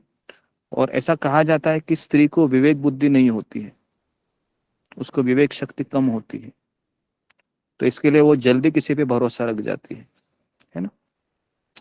तो इसका जो आसुरी लोग हैं बाहर के, वो शोषण करते। तो इसलिए यहाँ पर बताया गया है कि स्त्री ये सम्मान की प्रतीक है, न कि शोषण की। तो अभी शोषण हो रहा है, इसके लिए समाज में हम देखते हैं कि स्त्री मुक्ति, स्वतंत्र नारी जैसे विचार अत्यंत प्रचलित हो जाते हैं। प्रभुपाद कहा करते हैं कि ऐसी मुक्ति और स्वतंत्रता चाहने वाली स्त्री पुरुषों द्वारा शोषित होती है तथा अवैध संतान अथवा गर्भपात के लिए बाध्य की जाती है। और ये हमने ये देखा है कि जब नवरात्रि का उत्सव आता है, दांडिया का, कितने गर्भ है वह मरीन ड्राइव में फेंके जाते हैं। समझ में आ रहा है? ये सारी चीजें मैं इसलिए बता रहा हूँ कि आप भक्त हैं, आपको पता चले बाहर की दुनिया क्या होती, आपको शायद पता भी होगा।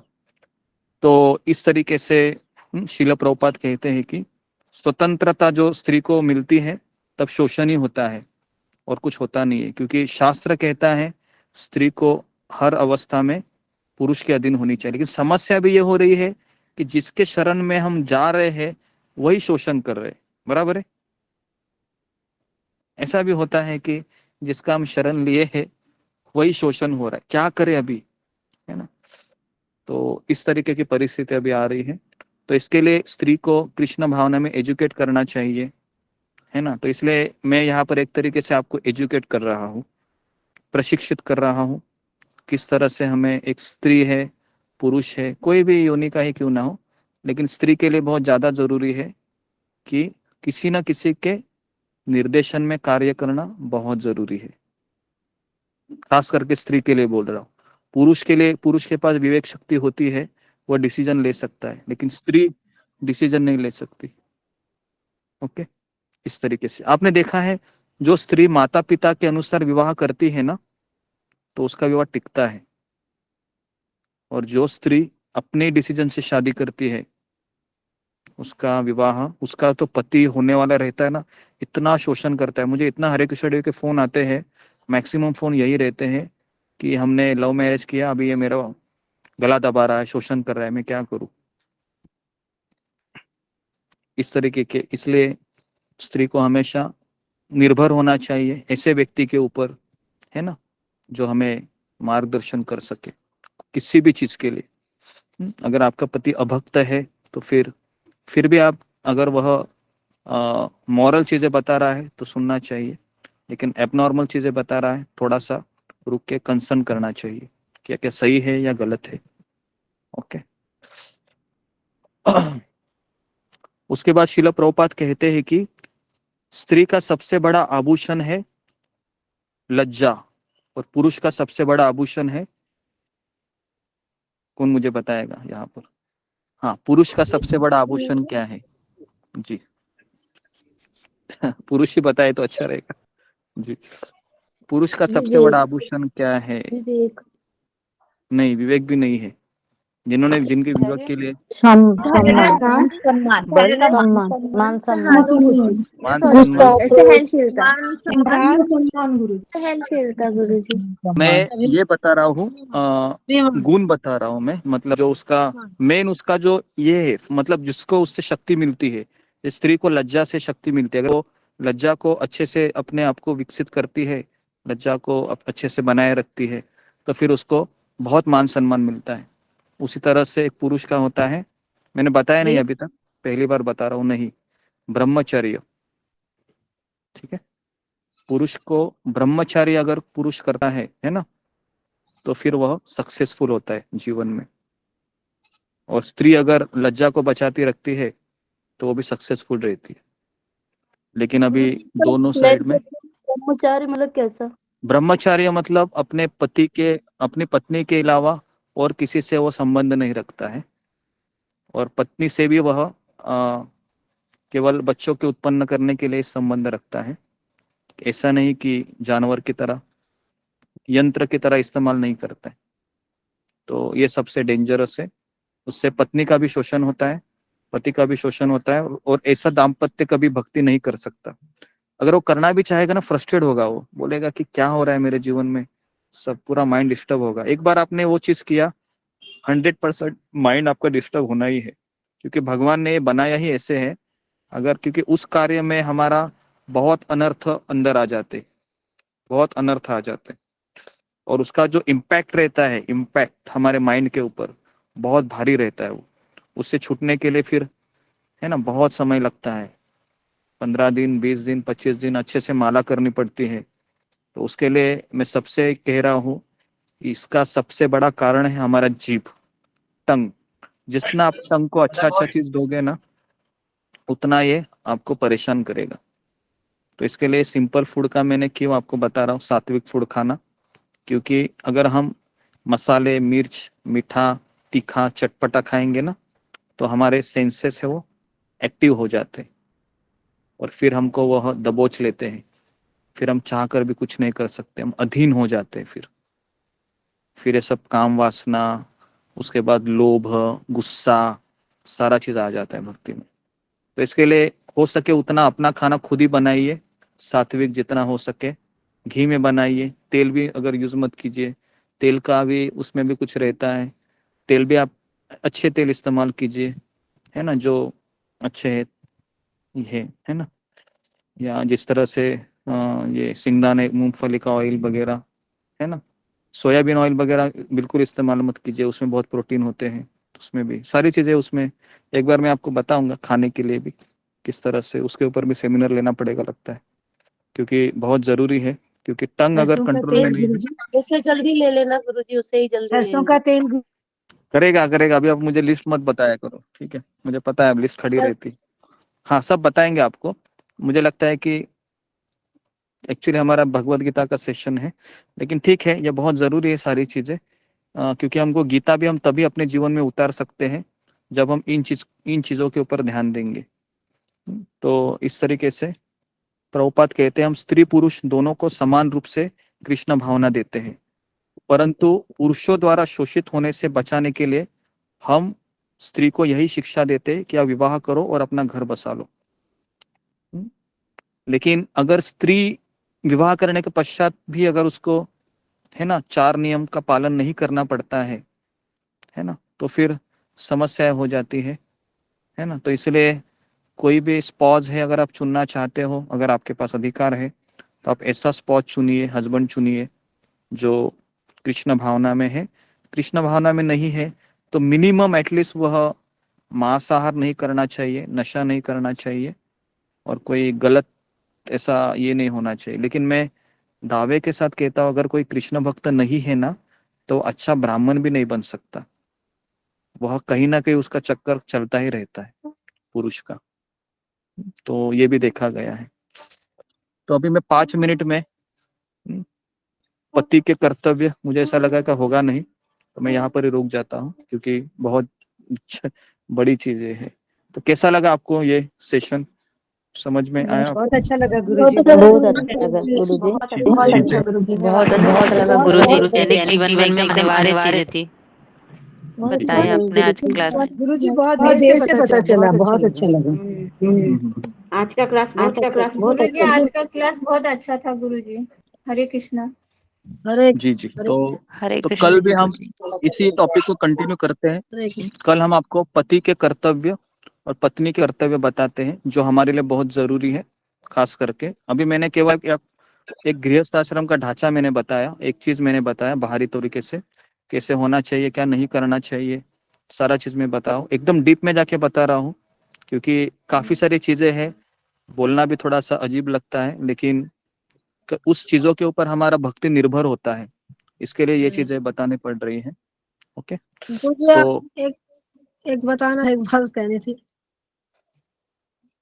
हाँ हाँ, 1 मिनट शीला माता जी, 1 मिनट, आपका हाथ खड़ा रहता है। अच्छा, पति के कर्तव्य और पत्नी के कर्तव्य और प्रभुपाद जी हमें क्या सीख देते हैं, इसके ऊपर हम कल आपको बताएंगे।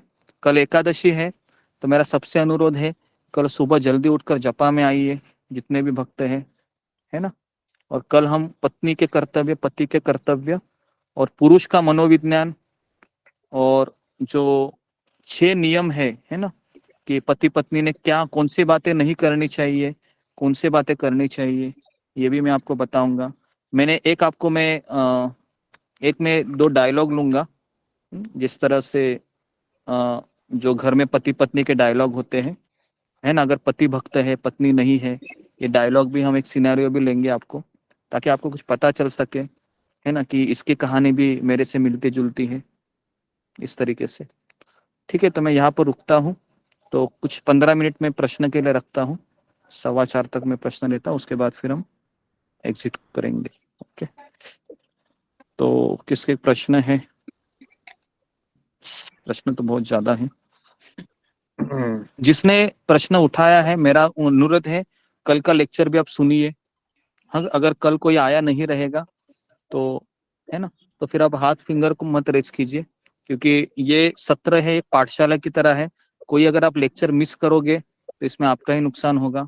एटलीस्ट आप नॉमिनल है, आपको रिकॉर्डिंग सुनना ही चाहिए अगर आपको मिस होता है तो, है ना, क्योंकि हमारा रिकॉर्डिंग अवेलेबल होती है। अभी हम ऐसा कर रहे हैं कि रिकॉर्डिंग तुरंत 1 घंटे में ही आ जाए, वो अच्छा रहेगा, उसके लिए हम हाँ वॉलंटियर गुरुजी, ढूंढते आज हैं। मिस हो गया है, हम रिकॉर्डिंग सुन लेंगे, थोड़ा काम में बिजी। तो आप काम में ही बिजी रहती रहो और कुछ करो मत, काम तो चलता ही रहता है। बेटी का नहीं नहीं, शादी अभी के लिए जा रहे हैं ना वो अभी क्या है, तो। बेटी का शादी क्या अभी हुआ नहीं, फिर भी आप क्लास मिस कर रही है, ये तो बहुत ही खराब है। ठीक है, गुरुजी जपा नहीं छोड़ूंगी, जपा करते रहोगे, जपा बाकी नहीं, छूटेगा सब छूटेगा। सब चाहिए। आप एक्सक्यूज ही नहीं दो मुझे, जितना एक्सक्यूज दोगे उसमें नुकसान आपका ही है। फॉलो करो, ठीक है। जी, तो अभी हम आगे बढ़ते हैं। 2 जी, नाम लिखवाए कल। रिकॉर्डिंग सुन लेंगे। तो 2 नाम ओके, 1 मिनट शीला ढंका माता जी, आप थोड़ा सा शांत रहिए कृपया करके, ठीक है, मैं आपका नाम ले लूंगा। तो अभी मेरे पास केवल 10-11 मिनट ही है, तो मैं जिन लोगों का प्रश्न नहीं भी होता है ना, तो मैं कल ले लूंगा। कृष्ण मोहन प्रभु, आप नोट कीजिए कि जिन्होंने आज प्रश्न पूछा है, कल पूछा है, तो हम, है ना, दूसरों को अवसर देते हैं कि सब, क्योंकि मुझे इसमें नोट नहीं लगता है किसका किसका कल किसने पूछा था। जी, तो पहला प्रश्न है शीला मोखाले माता जी, बोलो। हरे कृष्णा गुरुजी, पंचांग प्रणाम।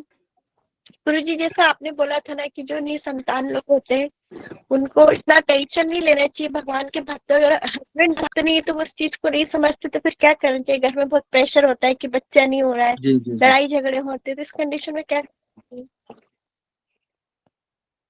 जी जी, तो ये एक्चुअली ये जो प्रश्न है, अगर हस्बैंड वाइफ दोनों भी अगर भक्त है तो ये प्रैक्टिकल लगता है कि हम दोनों समझ जाते हैं कि कृष्ण के ऊपर आश्रित होना चाहिए। लेकिन एक व्यक्ति भक्ति में है, दूसरा भक्ति में नहीं है, तो इस परिस्थिति में फिर बहुत समस्या हो जाती है, ठीक है ना। तो फिर क्या करे, जो आपका पति चाहता है वैसा आप करने का प्रयास कीजिए, है ना, क्योंकि अभी आप उसके ऊपर आश्रित हो, है ना। अगर आप उसको समझाने जाओगे कि मैं कृष्ण के ऊपर आश्रित हो, तुम्हारे ऊपर नहीं तो पहले तो तुमको बहुत कुछ बोलेगा, है ना। सो बेटर है कि आप पति जो कहता है, जो आपको अनुकूल लगता है वैसे आप प्रयास कीजिए, और साथ साथ उनको ये भी बताते रहिए कि संतान होना या ना होना हमारे कर्मों पे आधारित होता है ना। हम प्रयास तो कर रहे हैं, मेडिसिन भी करेंगे, लेकिन एक हद ऐसी आ जाती है कि हमें पता चलता है कि बच्चा नहीं होने वाला है ना। तब समस्या हो जाती है कि पति फिर पत्नी को दोष देता है, पत्नी पति को दोष देते हैं। इस दोषारोपण में पूरी जिंदगी चली जाती है। तो इसके लिए पति को मैच्योर होना चाहिए। जी, फिर बच्चा नहीं है ना तो औरत की इज्जत भी नहीं होती घर में ना। पति इज्जत करता है ना, परिवार के लोग इज्जत करते हैं। बस खा रहे और बैठी है, कोई औरत होती है क्या? ऐसा भी सुनने में मिलता है। जी जी, वो इज्जत करना तो वो एक्सटर्नल चीज है। मैं तो बोल रहा हूँ कि अगर आप कृष्ण में एब्जॉर्ब हो ना, तो ये बाहर के तानों का इतना फर्क नहीं पड़ेगा। जितना आप भगवान को अपने सेंटर में रखकर जियोगी ना, तो ये, क्योंकि हमको सत्य क्या है पता है ना आपको। गीता में तो आप सुनती हो रोज, सत्य क्या है असत्य क्या है। तो हम असत्य बातें अगर हम केवल सुनती रहेंगे तो हम अफेक्टेड ज्यादा होंगे। तो इसके लिए सत्य के ऊपर हमको निर्भर रहना चाहिए। फिर हमको कोई कितना भी क्या बोले फर्क नहीं पड़ना चाहिए। हाँ, फर्क पड़ता है, लेकिन हमें ये सुनना चाहिए ये असत्य है, ये जो लोग कह रहे हैं सत्य भगवान की वाणी है, मेरे कर्म है, इसके लिए जिम्मेदार होंगे, है ना। तो अपने आप को समझाते रहना, ऐसे नहीं कि हताश होना है, निराश होना है, और ये कहना है कि कृष्ण गांधारी की तरह हमारा व्यवहार नहीं होना चाहिए, है ना। गांधारी ने भी यही किया था। एकदम मुसीबत के समय भगवान को शाप दे दी जाती है। तो कभी कभी हम निराश में ऐसा कर सकते हैं। तो इसके लिए हमको भगवान ने जैसा हमको रखा है वैसे हमको संतुष्ट रहना चाहिए, है ना। यहाँ पर यही दिखाया गया है। और अभी अगर आपका पति अभी क्या करेगा क्या नहीं करेगा तो वो उसके ऊपर आश्रित है, उसके लिए भगवान से प्रार्थना कीजिए, ठीक है। बोलते हैं जो उसके जपा करते हो, गीता सुनते हो, भगवान तुम्हारी सुन नहीं रहा है, उसका भी एक हाँ, अलग वो टेंशन है। वो ये सब बोलते हैं। वो रहने दो ना। मैं वही बातें बता रहा हूँ कि उनको असत्य है, वो असत्य बोल रहे हैं, तुमको सत्य पता है, वो बोलते रहेंगे, है ना। तो अभी ये परीक्षा की घड़ी है तुम्हारी फिलहाल, तो ये परीक्षा चलेगी, है ना। थोड़ा सा भगवान को प्रार्थना करो कि उस परीक्षा से लड़ने की मुझे शक्ति दो, हौसला दो, इस तरीके से, ठीक है जी। तो कोई भी ऐसा डायरेक्ट साउंड अनम्यूट करके कृपया बोलिए मत, ठीक है। नेक्स्ट है शीला देवी माता जी। हरे कृष्ण गुरु जी, पांचांग प्रणाम। मेरा प्रश्न ये है गुरु जी कि यदि कोई भक्त मतलब दूसरे जाति का हो तो क्या उसमें हम विवाह कर सकते हैं? जी, अगर भक्त है दूसरे जाति का है, अगर वह, तो हमें आंखें बंद करके करना चाहिए, क्योंकि अगर हम हमारे जाति में भी करेंगे, अगर वो भक्त नहीं है तो फिर कुछ फायदा ही नहीं है। लेकिन अगर कोई दूसरे कास्ट का है लेकिन भक्ति कर रहा है तो थोड़े से विचार मैच होने को समय लगता है, लेकिन दोनों का सेंटर अगर कृष्ण है तो विचार मैच हो जाते हैं। तो हमें तभी जात पात देखना नहीं चाहिए, ठीक है। लेकिन फिर भी हमको कुंडली देख के हमको थोड़ा सा डिसीजन लेना चाहिए, है ना। पहले तो आपको ये देखना चाहिए वो भक्त है, उसके बाद आप कुंडली देखिए, उसमें आप देखिए 36 में से कितने गुण मिलते हैं, जो भी रहता है ना। उसके बाद हम आगे फिर बढ़ सकते हैं। तो उसके लिए भी आपको कंसर्न करना चाहिए, है ना, जब फाइनल डिसीजन के समय कि ऐसा ऐसा हो रहा है, मैं क्या करूं, इस तरीके से। ओके जी, आपसे मैं फोन पे बात करूंगी जी। हरे कृष्ण, पांचांग प्रणाम। नेक्स्ट है प्रीति अग्रवाल। हरे कृष्णा गुरु जी। हरे कृष्णा गुरु जी। गुरु जी, जैसे आपने आज के सेशन में बताया कि जो ये फ्रीडम दी गई है लेडीज को, तो ये उनके भले के लिए नहीं है, मतलब ये उनके बुरे के लिए ही है एक तरह से। तो जो ये जितनी भी जो वर्किंग लेडीज जो रहती हैं, जो मतलब जिनके घर में कोई कमी नहीं है, जरूरत नहीं है उनको काम करने की, लेकिन वो चाहती है कि उनकी एजुकेशन यूज हो, उनकी डिग्री यूटिलाइज हो, तो उनके लिए मतलब क्या सलाह रहेगी उसमें? मैं भी हूँ गुरु जी। एक्चुअली कैसा होता है ना, अगर कोई पत्नी है, भले वो भक्त है ना, अगर भक्त है, किसी का आश्रय लिए हुए है ना, सत्संग में आती है, तो फिर ठीक है, वो बाहर जॉब करके कुछ पैसा भी बना रही है, और उससे अगर उस पैसे से वह भगवान के लिए कुछ कार्य कर रही है तो सबसे बेस्ट है। लेकिन वो पैसा इसलिए कमा रही है सत्संग में जाकर ताकि मुझे जो पैसा आएगा उससे मैं थोड़ा सा अपनी सुख सुविधा को बढ़ाऊं, तो ये गलत है। समझ में आ रहा है? तो अगर हम हमारे परिवार के दायित्व को निभाने के लिए थोड़ा हम एक्स्ट्रा पैसा कमा रहे हैं ताकि बच्चों का पढ़ाई वगैरह ये सब हो तो ठीक है। लेकिन मेरे पास पैसा बहुत है लेकिन बस मुझे घर के बाहर पढ़ना है क्योंकि मुझे अभी ये खाना बनाना कपड़े धोने से उब गई हूं मैं अभी, अगर ये हमारा चेतना है तो बिल्कुल गलत है। ठीक है, तो इसके लिए हमको उचित मार्गदर्शन लेना चाहिए एक लेडीज को जॉब करने के पहले, है ना, तभी जाके उसको वो बाउंड्री क्रॉस करनी चाहिए क्योंकि वह बहुत सारे पुरुषों की नज़र में आ जाती है जब वो बाहर पड़ती है। और सारे पुरुष जो कृष्ण भक्त नहीं है वो तो उसको बुरी नज़र से ही देखेगा, गारंटी है। तो फिर ऐसे गलत गलत उनके ऊपर ऐसे लोगों के नज़रों से वो पूरा ही फिर बहुत सारी प्रॉब्लम हो जाती है। फिर इसके लिए कंपनियों में कितने अफेयर चलते हैं, मैरिड हस्बैंड वाइफ के भी अफेयर चलते रहते हैं कंपनियों में, ये भी देखा गया है ना। तो इसके लिए बेटर है, मैं तो यही सलाह दूंगा, अगर जरूरत नहीं है घर में ही रहो, भक्ति करो, है ना। घर में रहोगी तो एक ही पुरुष तकलीफ देगा, बाहर घुमाएंगे ना तो बहुत लोग खड़े हैं तकलीफ देने के लिए। ठीक है, इस तरीके से। नेक्स्ट है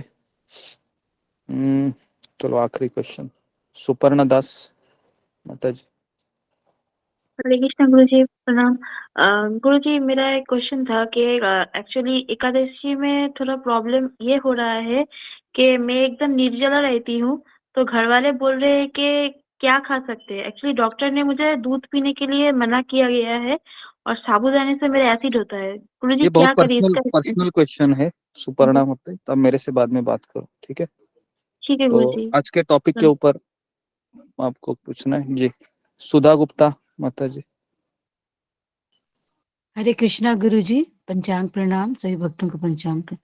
गुरु जी, मेरा प्रश्न पहले जो माता जी ने पूछा था उसी से मिलता जुलता है, शीला मुखाले माता जी से।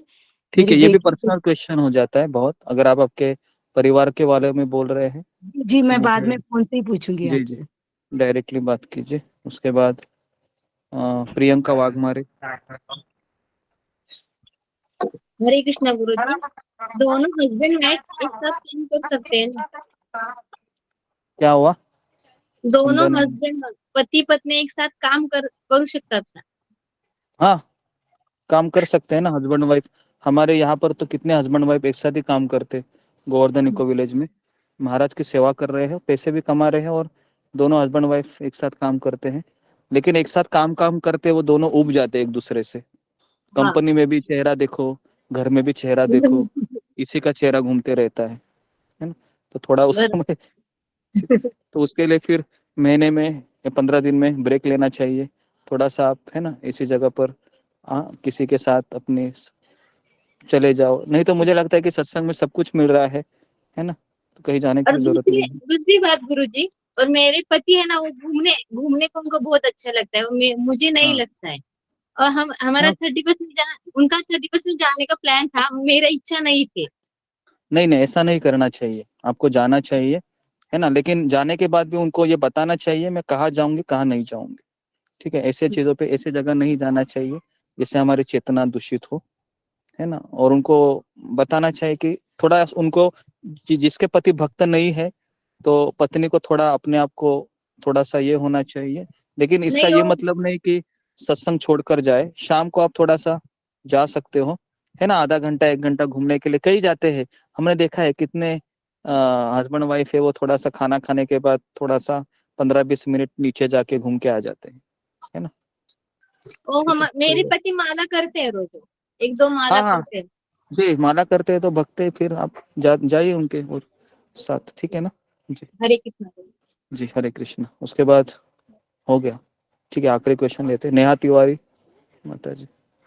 गुरु जी, अपने बच्चे को भक्त बनाने के लिए बेसिक स्टेप क्या रहना चाहिए? पहले आपको अच्छा भक्त बनना चाहिए, ये बेसिक स्टेप है जी। समझ में आ रहा है? ये बेसिक स्टेप है। अगर आप अच्छी भक्त है तो आपका बेटा आपको देखते देखते ही सीख जाएगा। जी जी जी। नेक्स्ट छाया शिंदे। हाँ, पंचांग प्रणाम प्रभु जी। मैं सिर्फ ये बात जानना चाहती हूँ कि बिना अहंकार को हट के हम बात कैसे करें, क्योंकि बहुत बार हमारी सही बात रहती है लेकिन ईगो की वजह से अगला वाला मानने को तैयार नहीं होता। प्रॉब्लम क्या होता है ना, एक्चुअली जब वाइफ एक मिनट प्रभु जी, और जब उनकी मर्जी होती है तभी हमारी बात सुनेंगे, जब हमारी मर्जी होती तो इग्नोर करेंगे या सुनेंगे नहीं। उस वक्त हम खुद को कैसे संभालें? मैं वही बता रहा हूँ, जब वाइफ पैसे कमाने जाती है ना बाहर, तो उसमें एक स्वाभाविक गुण ये आ जाता है कि अभी मैं खुद का कर सकती हूँ, मैं इसके पैसे के ऊपर आश्रित नहीं हूँ। ये स्वाभाविक गुण पत्नी में आ ही जाता है, ठीक है। तो और ये पति को बिल्कुल पसंद नहीं होता है कि इंडिपेंडेंटली पैसे कमाए और मेरे ऊपर आश्रित न रहते हुए अपनी मर्जी से जिए। समझ में आ रहा है? तो इसके लिए क्या होता है कि पत्नी और पति के संबंध मैक्सिमम तभी खराब हो जाते हैं जब वो भी जॉब करती है, इसके लिए जॉब करती है क्योंकि वो उसको खुद के मर्जी से जीना है। अगर वो जॉब करती है और उसके बाद फिर वो कुछ चीज़ें शेयर भी करती है ना, अपने पति के साथ, कि मैं अपने परिवार को बनाए रखने के लिए ही काम कर रही हूँ, आप चिंता मत कीजिए, मैं आपको सपोर्ट कर रही हूँ, इस तरीके से रहेगा तो पुरुष उसको सपोर्ट करता है। समझ में आ रहा है? लेकिन ये रहेगा कि अभी इसको अपना ही मर्जी का करना है, तो फिर वो आप कितना भी गीता भागवत भी बोलेगे तो भी सुनेगा नहीं वो। अंडरस्टैंड? तो ये चीज़ होती है। तो इसके लिए मुझे पता है आप वर्किंग लेडी, इसके लिए मैंने पहले ही आपके, मुझे क्वेश्चन समझ में आया था, इसके लिए मैंने काट दिया आपको, ठीक है। ओके, तो मैं यहाँ पर रुकता हूँ, टाइम हो गया है। तो आज का सेशन अच्छा लगा रहेगा सबको, है ना? कल दो भक्तों का नाम गुरुजी बता दीजिए, बाकी भक्त बाद में बताएंगे। जी तो जी, एक मिनट जरा होल्ड कीजिए। तो अभी जो कल आज हमने जो चर्चा की है ना, उसका हम एक हफ्ते का लिस्ट बना रहे हैं ताकि आप लोगों को भी उसमें पार्टिसिपेट करना जरूरी है। तो पहला है कि आज जो हुआ है वो कौन बताएंगे? एक हफ्ते का मैं लिस्ट बता रहा हूँ, तो ध्यान से सुनिए। प्रियंका माता जी ये बोलेगी, क्या इनका नाम है? हाँ, प्रियंका ये नाम है। पूरा नाम क्या है आपका? क्योंकि बहुत सारे प्रियंका है ग्रुप में। हाँ, आप ही को बोल रहे हैं। प्रियंका वाघमारे नहीं, प्रियंका वाघमारे नहीं माता जी, और है क्या प्रियंका? आपका बच्चा दिख रहा है मुझे। सहगल, ओके जी, प्रियंका सहगल। उसके बाद दूसरा है जी अंजू शर्मा माता जी, ये बोलेगी। दो हो गए। परसों है भावना चिकोकर माता जी, इनको बोलने दीजिए। और उसके बाद दीपा ठाकुर माता जी बोलेगी। उसके बाद अगले दिन है छाया शिंदे माता जी, और फिर हेमा रावत, इनका भी नाम लीजिए। प्रभु जी मैं उस समय अवेलेबल रहूंगी तो बोलूंगी। हाँ। नहीं तो मैं आपको फीडबैक दे दूंगी। धन्यवाद। हाँ, फीडबैक पे पहले ही आपको बताना है, आपको 2 मिनट आना है। 2 मिनट तो आप आ सकते हो, मुझे ऐसा लगता है। जी है ना? हाँ, तो 2-3 मिनट आप करके चले जाए अगर आपको है, लेकिन इसको चीज जरूरी है। उसके बाद हेमा रावत, ये दोपहर वाला सेशन ही ना जो अभी आपने बताया। जी, ये वाले सेशन जैसे होंगे ना, जैसे अभी आपका नाम गुरुवार को है, तो बुधवार में जो सेशन होगा उसके बारे में बताना है, ठीक है। नेक्स्ट है, अगर हेमा रावत माता जी से कोई रिस्पॉन्स नहीं आ रहा है तो फिर ठीक है, इनको रिमूव कर देते हैं। नेक्स्ट है काजल दत्ता माता जी, और फिर काजल शर्मा माता जी, इनका नाम लेते हैं। नेक्स्ट है मंजू सिंह माता जी, और ये प्रभु जी मेरा डे कौन सा है? डे सब आपको बताया जाएगा, जैसे नाम होने के बाद हम अनाउंसमेंट करेंगे। 22 जनवरी जी। उसके बाद संजय चौहान प्रभु, ठीक है। नेक्स्ट है संस्कृति जादव माता जी और सरिता कुमारी, ओके। उसके बाद है स्नेहलता, उसके बाद स्नेहलता माता जी, और है क्या, सुजीत शाह प्रभु। ओके गुरु जी तो वो गीता सत्र में उनको दिक्कत है, वो ऑन ड्यूटी रहते हैं। कौन? स्नेहलता जी, ठीक है। नहीं नहीं, सुजीत शाह प्रभु। सुजीत शाह प्रभु, ओके ठीक है। धन्यवाद परम गुरु जी। गुरु जी मैं इस टाइम पे ऑफिस में रहता हूँ तो मैं सुन लेता हूँ, लेकिन मैं बोलना ठीक है मेरे ठीक है, लिए थोड़ा सा। चलो आपका फिर नाम कैंसिल कर देते हैं। नेक्स्ट है फिर इनका लिखिए। जी जी, वंदना वर्मा माता जी है क्या अवेलेबल? वंदना माता जी है, ठीक है। तो कितने दिन का हुआ प्रभु जी, कृष्ण मोहन प्रभु? 24 तक हो गया गुरु जी, ठीक है। ओके 24 तक हो गया, 7 डेज का हो गया जी। एक हफ्ते का हो गया है ना। तो पहले हम एक हफ्ता इसको कंटिन्यू करते, फिर हम देखते हैं किस तरह से रिस्पांस मिलता है, ठीक है। तो प्रभु जी, जिनका हाँ हाँ आप नाम ले रहे थे प्रभु जी। हाँ हाँ, आपका नाम मैंने इसलिए लिया था कि आपको सेशन का में एक दिन का बारे में बताना है। कब बताना है वो कृष्ण मोहन प्रभु अनाउंसमेंट करेंगे, सब लोग ध्यान से सुनिए। हाँ हाँ जी बोलिए। गुरु जी मैं बोलता हूँ। 18 जनवरी प्रियंका सहगल माता जी और अंजू शर्मा माता जी। 19 जनवरी भावना शिरोडकर माता जी और दीपा ठाकुर माता जी। 20th जनवरी छाया शिंदे माता जी और हेमा रावत माता जी। 21 जनवरी काजल दत्ता माता जी और काजल शर्मा माता जी। 22 जनवरी मंजू सिंह माता जी। हेमा रावत माता जी का नाम आप मत लीजिए क्योंकि उन्होंने रिस्पांस नहीं दिया है और मैं भी उनको जानता नहीं हूँ। अगर आप हेमा रावत माता जी आप है तो जरा वीडियो ऑन करके बोलिए कि जी मैं प्रभु होंगी जी। नहीं होंगी। जी प्रभु जी कर दूंगी। कर दूंगी ना, प्रभु ठीक जी है। 21 ओके नेक्स्ट प्रभु जी बोलिए, कृष्ण मोहन प्रभु। ठीक है। 21 जनवरी को काजल दत्ता माता जी और काजल शर्मा माता जी। 22 जनवरी मंजू सिंह माता जी और संजय चौहान प्रभु। 23 जनवरी संस्कृति जादव माता जी और सविता कुमारी माता जी। और 24 जनवरी स्नेहलता माता जी और वंदना वर्मा माता जी। ठीक है। प्रभु तो जी हरे कृष्णा। 21 जनवरी को तो मैं नहीं हूँ, हॉस्पिटल में जा रही हूँ बेटा को लेके। ठीक है ठीक है, तो इनका नाम कैंसिल करके नवनीत राणा प्रभु का नाम डाल दीजिए वहां पर। जी डाल दिया। 21 जनवरी को काजल दत्ता ठीक है माता जी की जगह पे नवनीत राणा। ठीक है, तो ये 7 दिन का लिस्ट है, ग्रुप में आ जाएगा। तो उसके बाद आपको कभी बोलना है, मान लो 22 तारीख आपका अब म्यूट हो गए गुरु। गुरु जी आप म्यूट हो गए। म्यूट हो गए गुरु जी, आप म्यूट हो गए। ओके। तो मैं ये बता रहा था कि मान लो 22 तारीख को सेशन है हमारा, तो 21 अगर 22 तारीख को नाम है आपका तो 21 तारीख में जो सेशन में हुआ है वो 2 से 3 मिनट आपको बताना है, ठीक है। तो इस तरीके से ये कार्यक्रम बनाएगा और अभी हर एक व्यक्ति है बोलेगा, जो भी 110 120 130 लोग आते हैं, मैं चाहता हूँ कि हर कोई व्यक्ति बोले, है ना। नहीं तो क्या होगा कि पिछले बेंच में भी कुछ बैठे रहते हैं लोग, पता है ना, और फिर मैं पिछले बेंच के लोगों को मैं पहचान ही नहीं सकूंगा, है ना, कितना बड़ा है। तो एक टीचर होता है, उसका खूबी ये होता है कि वो हर एक स्टूडेंट को ध्यान दे सकता है, वही अच्छा टीचर है ना? तो उसके लिए मैं चाहता हूँ कि सबको पार्टिसिपेट हो, ठीक है। तो मैं यहाँ पर रुकता हूँ अभी। हाँ दो नए नाम लिखवाए गुरु जी मैंने। जी, कल एकादशी है। ओके ओके, तो कल एकादशी है। तो फास्ट के लिए आपको परसों के दिन 7 बजे से लेके 10 बजे तक फास्टिंग टाइम रहता है, द्वादशी का दिन, वो भी आपको बताया जाएगा।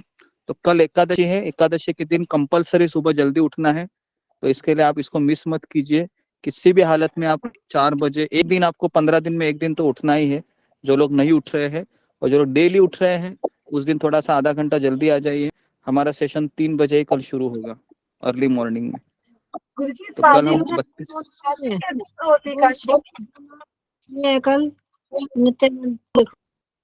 तो कल हम 32 माला करने एकादशी का दान के अकाउंट में डालोगे ना गुरु जी? जी जी, तो ओके, तो इस तरीके से आपको करना है, ठीक है। तो आप आ जाइए, ठीक है। तो हाँ गुरुजी बोलो। करूँ आपको? जी जी, शाम कीजिए, 6 बजे बात कीजिए, ठीक। तो मैं यहाँ पुरता हूँ। बहुत बहुत धन्यवाद आप सबका। टाइम ज्यादा हुआ है क्योंकि सब प्रश्न तो खत्म नहीं होंगे, लेकिन टाइम खत्म करना पड़ेगा। ओके, हरे कृष्णा हरे गुरुजी पंचा प्रणाम हरे कृष्ण प्रणाम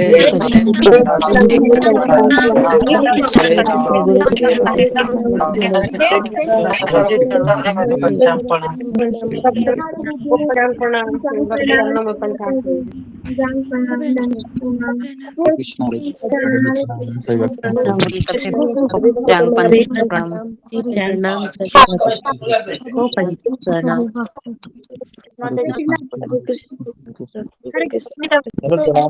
को दंडवत प्रणाम। हरे कृष्ण।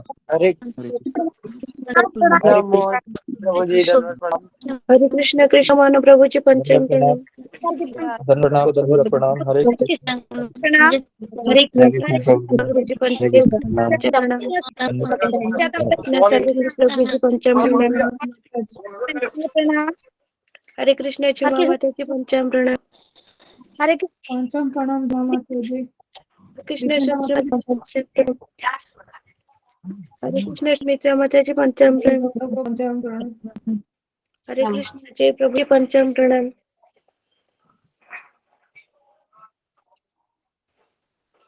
हरे कृष्ण।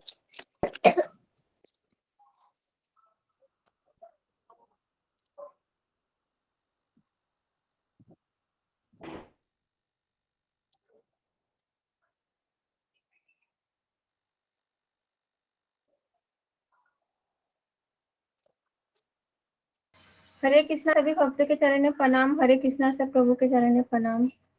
हरे कृष्णा।